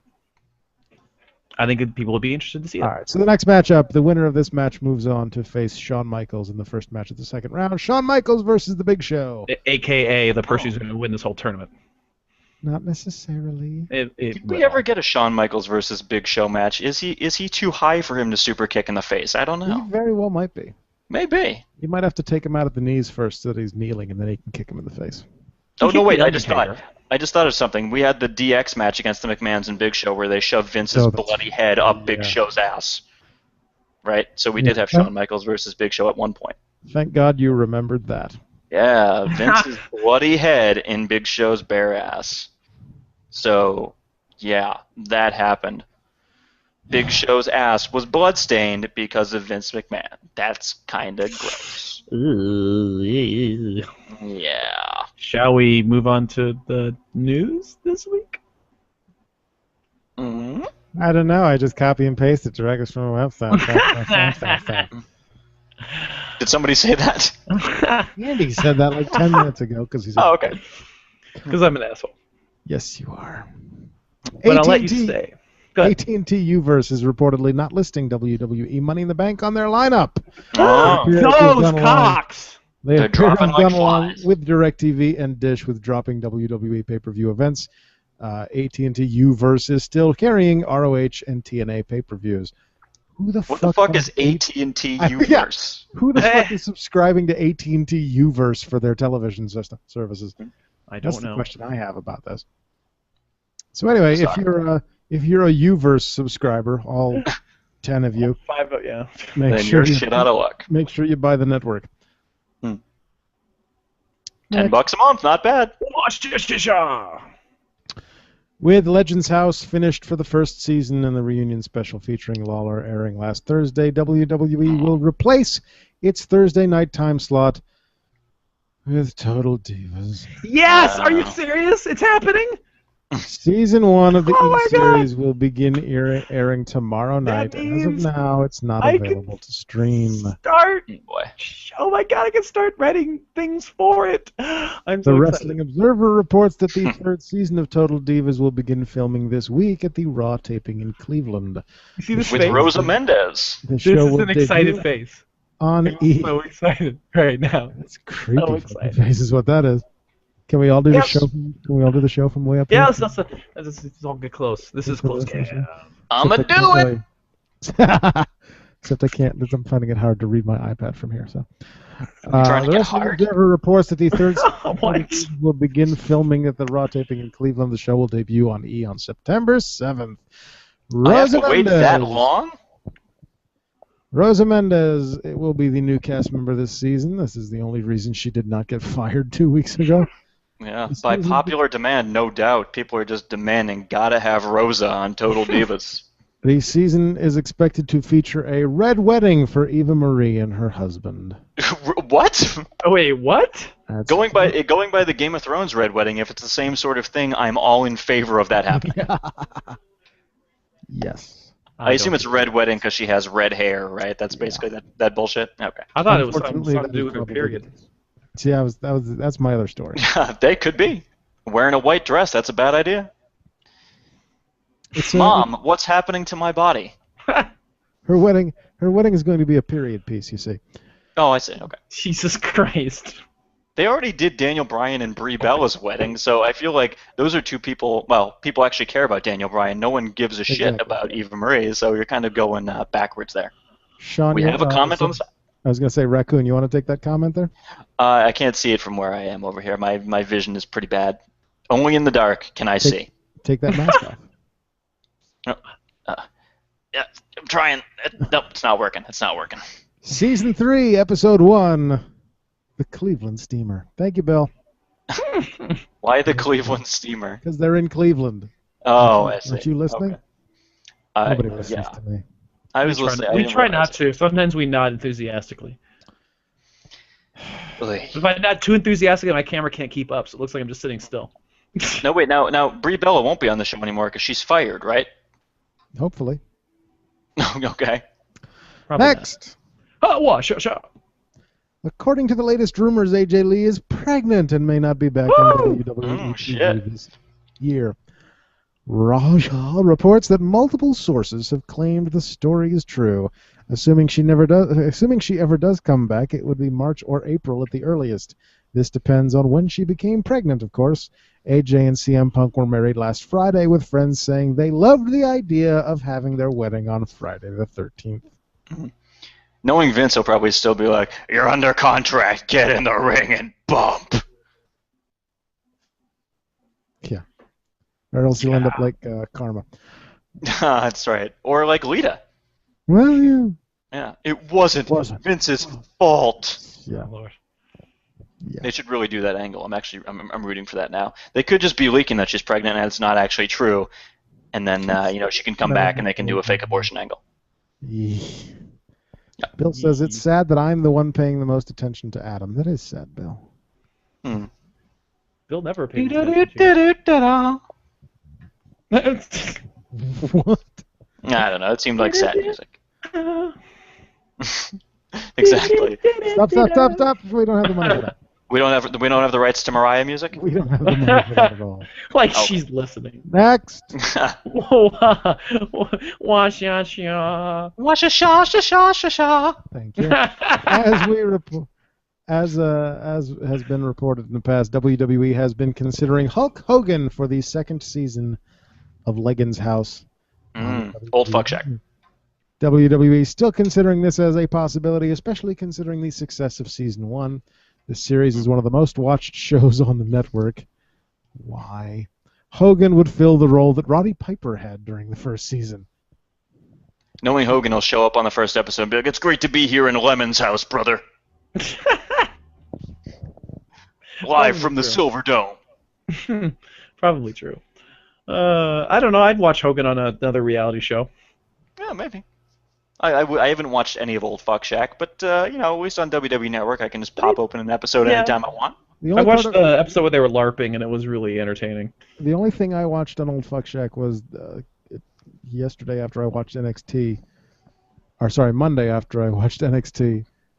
I watched the part of the last episode where they sit around the dinner table and reveal their biggest secrets. That's the part that I watched. Other than that, I didn't watch any of that fucking show. Well, where Pat Patterson... Wait, is that I did too. Is that your news story this week, that Pat Patterson came out as gay? We talked about that last week. Oh, okay, I guess you did. You were too busy making a music video. It was. Hey, let me show you a dance move. Yeah, you're jealous. Funky and fresh. That looks really good. That looks really good when you move too fast for your camera to catch up. Yeah. See it when that video debuts on MTV Europe. Oh, sweet. Bill is chiming in with she became pregnant when Punk fucked her. Duh. Oh, that's how that happened. Okay. And leaking. Where are you going, you psychopath? Excuse me for a moment. I just had a cat try to jump on a shelf. It's not a shelf. You had to see that you're wearing your Santino shirt. Thank you. Thank you, Finnegan. Get out of here. He's the only person in existence that owns that shirt, by the way. Yep. See, there used to be a shelf up here, and I took the shelf away, and the cat tried to jump up where there is no shelf anymore. And, of course, landed on the top of my computer. He's not the only animal who's trying to hog some screen time on this podcast. Ricardo adds, leaking that she's pregnant sounds kind of wrong. Mm. And you know leaking right down her leg. That's how she got pregnant. Let's see, you should probably see a doctor if that's the case. Yeah. And see, that's the one step too far, I think. Oh. You don't want to picture CM Punk and AJ Lee going to town on each other? The man digs crazy chicks. Apparently Josh will fuck them both. Yeah, well, yeah. I feel like if you did fuck CM Punk, if Josh did, CM Punk would probably just make fun of him for it after they had sex. He kind of seems like that type. I think most people would make fun of Josh after Josh has sex with them. That's fair, yeah. After he bangs AJ, do you think he says, "Best in the world"? Oh, God. Next. That was his gimmick. Despite the protestations by the likes of Austin Aries and Ethan Carter III, the six-sided ring returns to TNA. Wait, Austin Aries didn't want the ring back? Why didn't they want the ring back? It's supposedly more dangerous. Ah, okay. Well, they should just be better wrestlers. TNA issued the following release this week announcing the return of the six-sided ring for next week's Impact tapings at which are the ones in New York City. Fans voted, and the TNA Board of Directors listened. Beginning this week at our New York tapings, the six-sided ring returns to Impact Wrestling. Did they send out a tweet and 10 people respond? Oh, God, yeah. That was a good story. Last week, ImpactWrestling.com posted a poll for the fans to vote on their favorite TNA ring, 4 sides or 6 sides. We can now exclusively report that the TNA Board of Directors requested this information during a series of closed-door meetings regarding the future of TNA Wrestling. Fans voted overwhelmingly for one of the options, and this was presented to the board during another private meeting today. So it was 3 votes to 1. Yeah, I was going to say one guy voted yes, so that's 100%. Giving the fans a major voice in the decision, the TNA Board of Directors has just revealed to ImpactWrestling.com their decision to reintroduce the six-sided ring. Effective immediately, the new six-sided ring is set to debut at the upcoming Impact television taping on June 25th. Maybe it's a different ring. At New York City's famed Manhattan Center. Witness the return of 6 sides this week during TNA NYC Impact tapings. That's cool. I always liked the six-sided ring. Do you remember when Hulk Hogan debuted in TNA? When it was like his first order when he came in was like, he cut the promo, he's like, "No more friggin' playpen 6-sided rings," and the fans immediately are chanting, "We want 6 sides" on Hulk Hogan's debut. See, I forgot. It was just so indicative of like, we're this young Comparing the company, we entire want to company? seem cool, and then they bring in Hulk Hogan and he just holds it up all over him. Yeah. Here's the main thing I remember from Hulk Hogan's debut in TNA was when they had showed numerous videos during the show of them in a limo on their way from the airport to the arena. And then when they got to the arena, Hulk Hogan started his promo by saying, I've been spending all day with the boys in the back. Nice. He may have legitimately thought that. I mean, he doesn't seem of sound mind at this point. On the side, sadly, going back to the last story, in response to your suggestion, Sean, Bill says, no, he just goes to sleep. Oh, that's good. That was a good line. And Okay, I got it. Says, I'm clapping it up for that line. That was good. And he says, and Ricardo adds, hopefully he goes to sleep by actually kneeing himself in the face.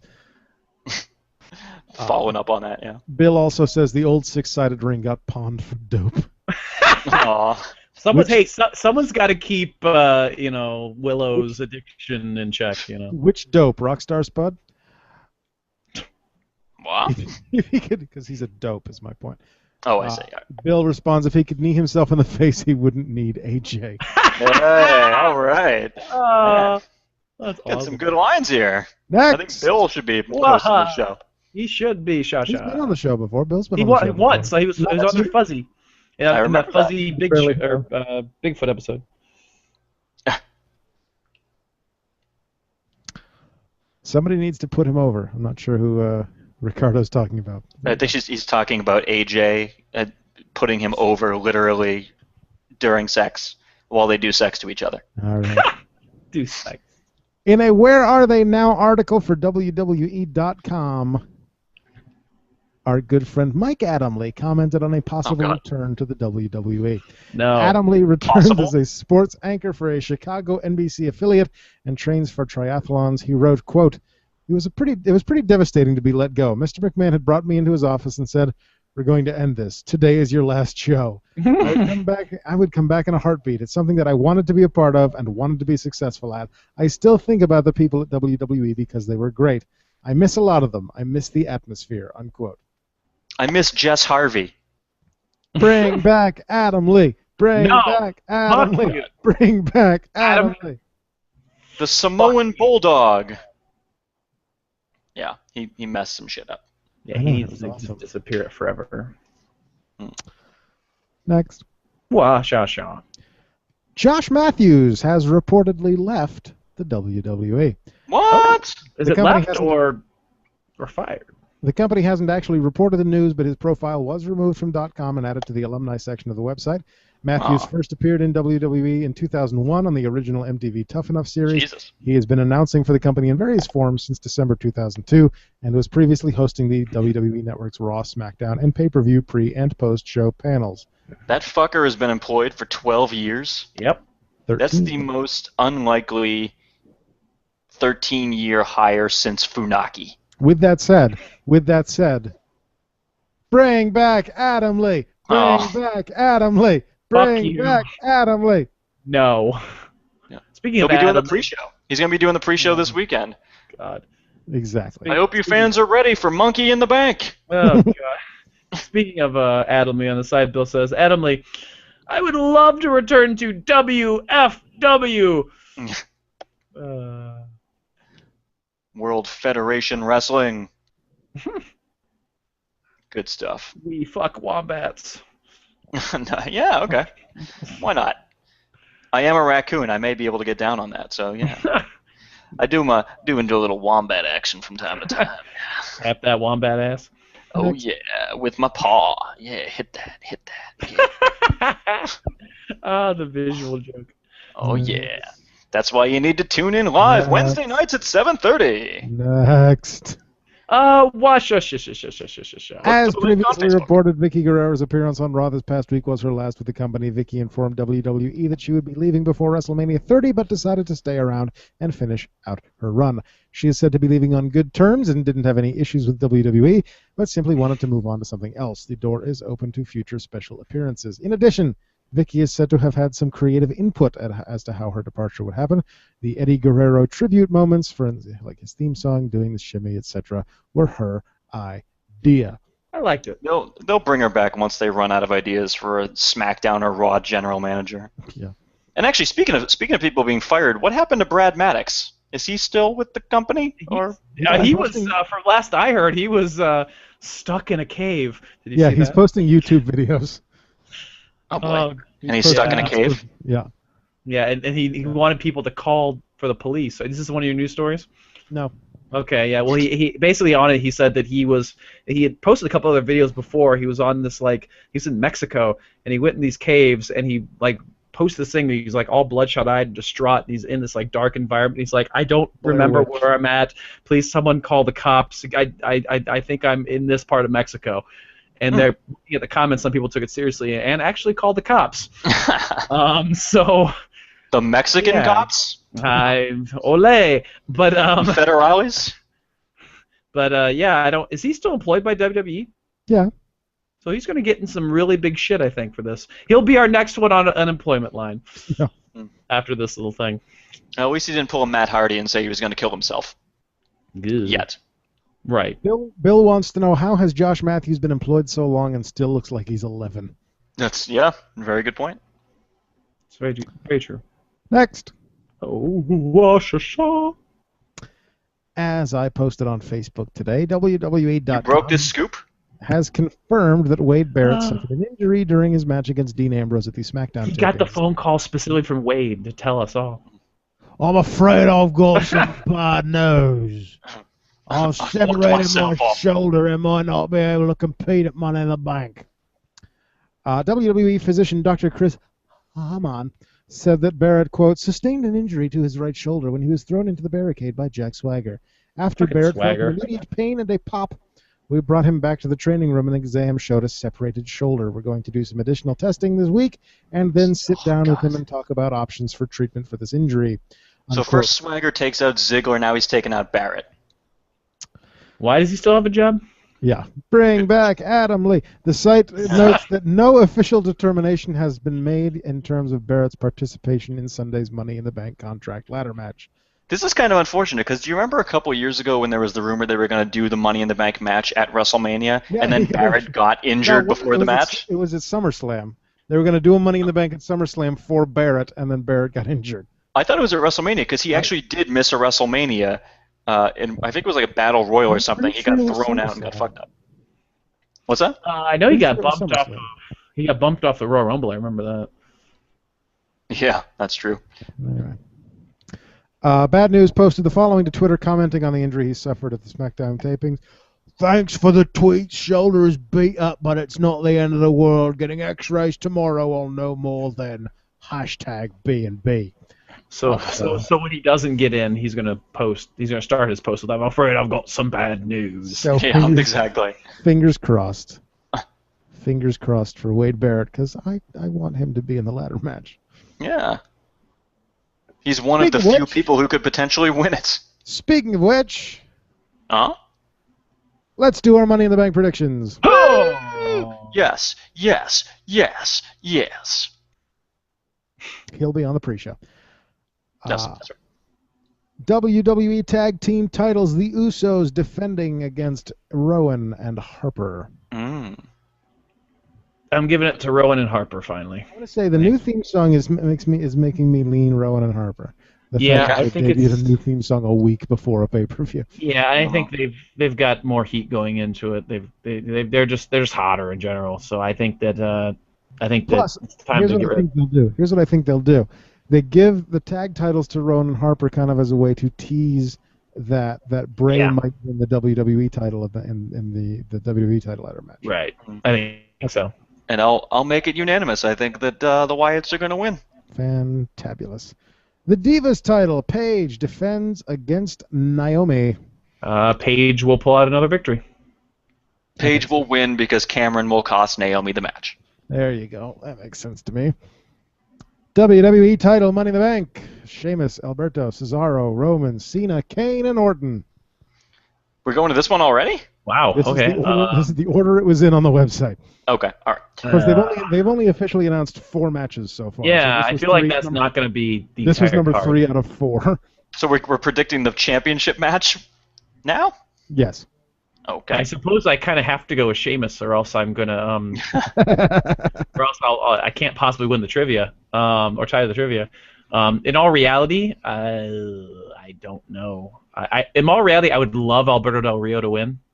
Wow. Really? Yeah, I love Alberto Del Rio. I think he should win. I still don't know why he's in the matchup in the first place. Yeah. If you put money on Del Rio to win and he won, you would be able to buy a house. You'd be a bajillionaire. Looking through at all the options, they're not going to let Bray win. They're not going to put it on Cena again. I think they're smart enough to know they're not going to put it on Orton again. I think they've still got time on Roman Reigns. This isn't his time. They don't say. I can't see anyone actually winning this match. In all honesty, no one will win. I don't. I think. Well, here's what I think. I think whoever wins, my prediction is whoever wins is going to lose the title when whoever wins the other Money in the Bank cashes in at the end of the night. Oh, okay. Okay, all right. So they won't drag it out. They're just going to do it Kane style. Whoever wins, they'll win it real quick. So I'm thinking I'm thinking Roman Reigns will win, and then Seth Rollins will come in, cash in, and become the champion. Well, now I guess we know who you think is going to win the other ladder match. I actually had that similar thought as well. Not that it would happen the same night, but that it would be Reigns winning with Rollins cashing in. But on second thought, my prediction is I think Bray Wyatt actually will win the title. Oh, all right. I'm thinking Bray Wyatt. It's not going to be. It's going to be either Bray Wyatt or Roman Reigns, and I think of the two, they'll give it to Bray Wyatt. I think they might want to save Roman Reigns for the Royal Rumble or maybe WrestleMania, give him a big title win then. Okay. I think it's too soon since the Shield breakup. They got to let him run with the singles run for a little bit. According to Bill, Mike Adamley predicts Jake the Snake will win these snakes. No, Jack the Snake. Oh, it does say Jack. You're right. It does say Jack. Apologies. Jack the Snake will win these snakes on a plain adder match. More on him later. It's not going to be Sheamus because Sheamus already has a title. I don't think they're going to go dual champion. Yeah, 3 belts. It's not going to be Alberto because nobody gives a shit about Alberto. I do. I give a shit about Alberto. Fine, I'm the only one that gives a shit about Alberto. I am seeing Roman with his hands on the belt, and then Kane and or Orton somehow take it away from him at the last second. They're not going to give it to Orton. Well, no, not. But like, take him out of the like. Oh, okay. Make sure he doesn't get the title. Is what I'm saying. Okay. Which leaves us with Cesaro, Cena, there's no way. Kane, and Orton. It's got to be a face winning, and then I don't know. I would mark out so fucking hard if it was Antonio Cesaro. Cesaro. But my fear is, and I'm sure you're already aware of what my fear is. You really don't want Bray Wyatt to win. I fear. How did I forget to list Wyatt in there? Anyway, I did. I forgot Wyatt on my list, but anyway. Dick. Yeah, sorry, Bray. That's what you get when you don't come out and interrupt everything at the start of Raw. I forget that you're in the match. I don't know. My fear is that there's that fucking scene. I'll take it again. It is his hometown. Yeah. No, it's true. But I am going to go out on a limb, and I'm going to predict Cesaro. Oh, okay. I like that. So we have a difference here. All three of us say somebody different. Yeah. Interesting. I actually do like the fact that Cena is in the match, if only for the fact that every time he climbs that ladder, you're going to have half the people in the crowd being like, yeah, and the other being like, fuck, no. And we'll be in that ladder half. Ladder?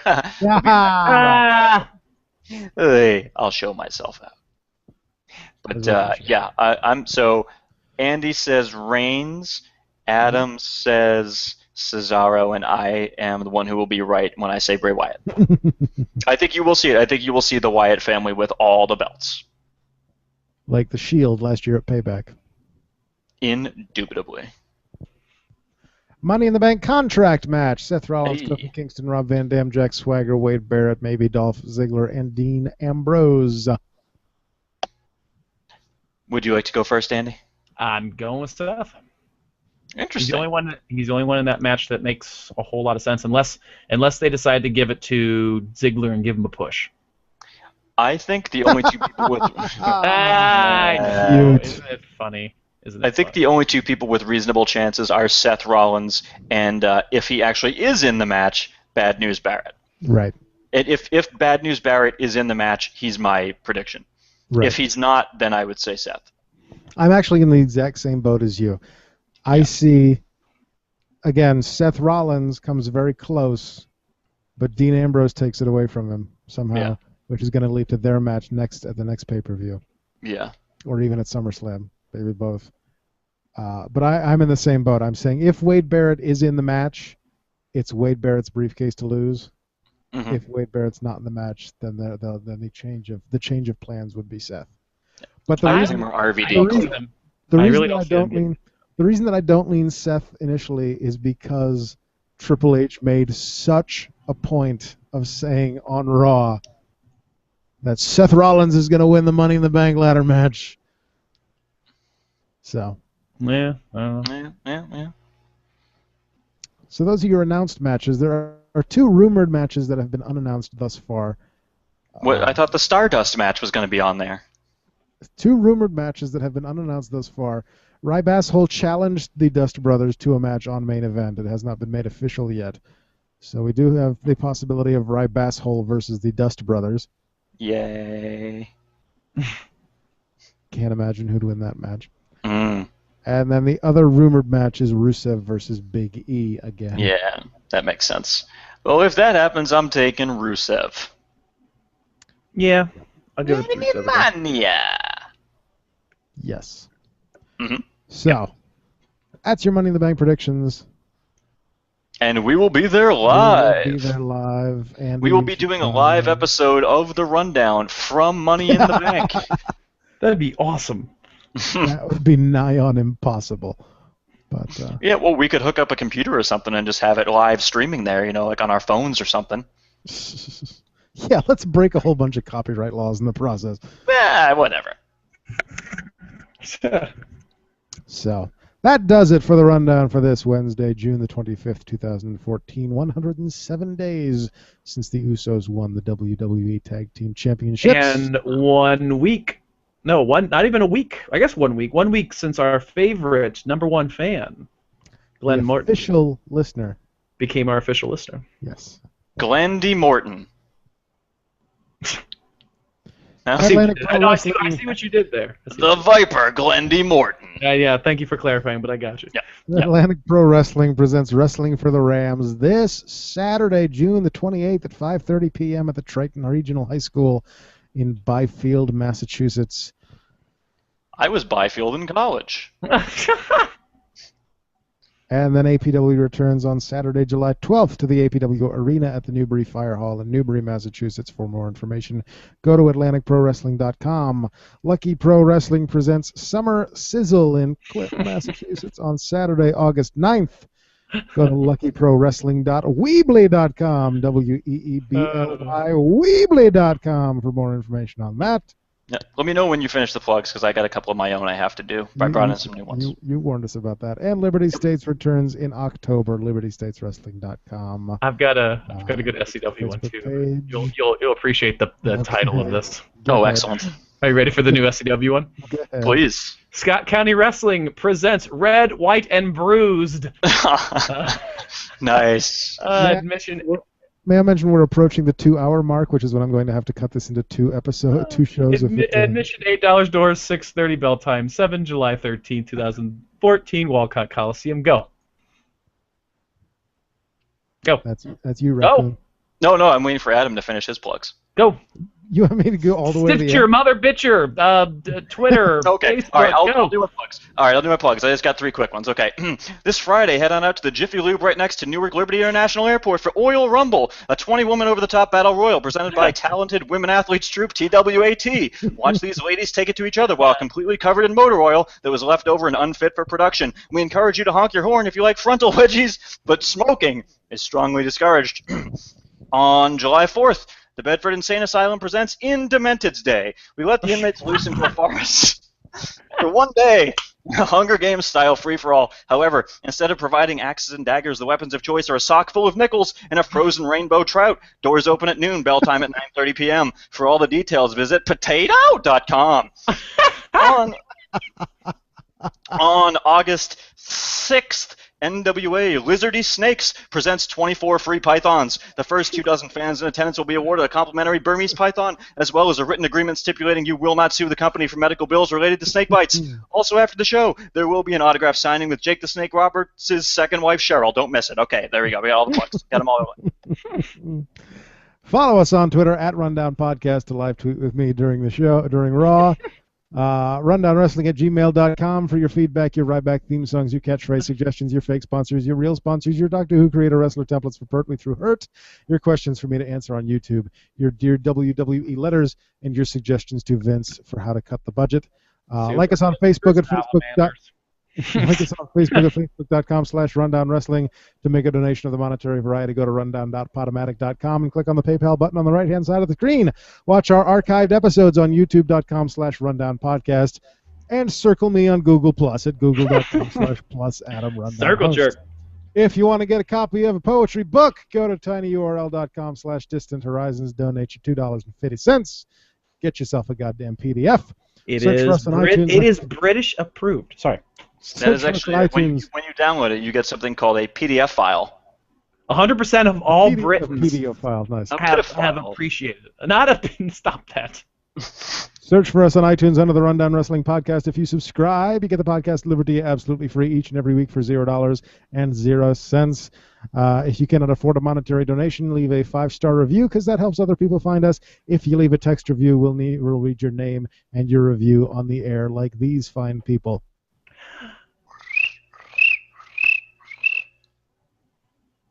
We're also available on Stitcher, Stitcher.com, or the Stitcher app on your iOS or Android device. Again, search the Rundown Wrestling Podcast. And as always, that's Stitcher. Mother bitcher! Oh, sorry, I jumped the gun. Thanks, Dick. Mother bitch. Thanks to Tegan Brown for the logo. Thanks to everyone for listening. Thanks to Bill and Ricardo and Truckee Sean for his comments on the side.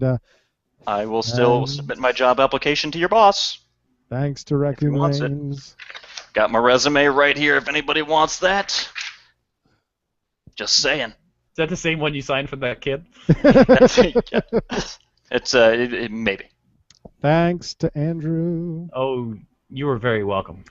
And thanks to I Fight Dragons for the theme song. Next week! Oh my God! A live report from Money in the Bank, plus all the results, plus Vicky Guerrero calls in to tell us how you too can rise to fame and fortune by ruining your vocal cords.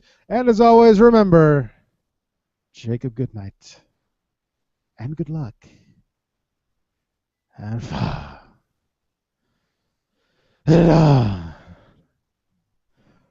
Going to the beach this week. Hey, do you guys want to hit up Indemented's Day next Friday? Do you want to go? I'm There's still some comments on the side, by the way. Last second comments. Super kicks for salamanders. Bring it. good night. And good luck. And good day. Indeed. Washashasha. And it is Made it frozen. in an hour 51. Yeah. Woo! Beautiful. Just under the wire.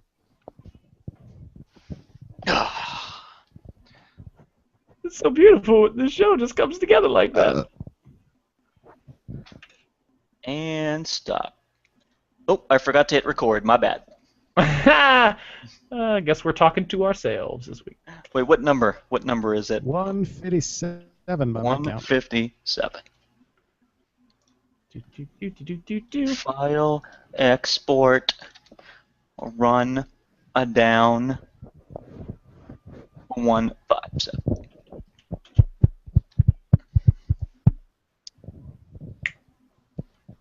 Oh, well, that was fun. Yeah.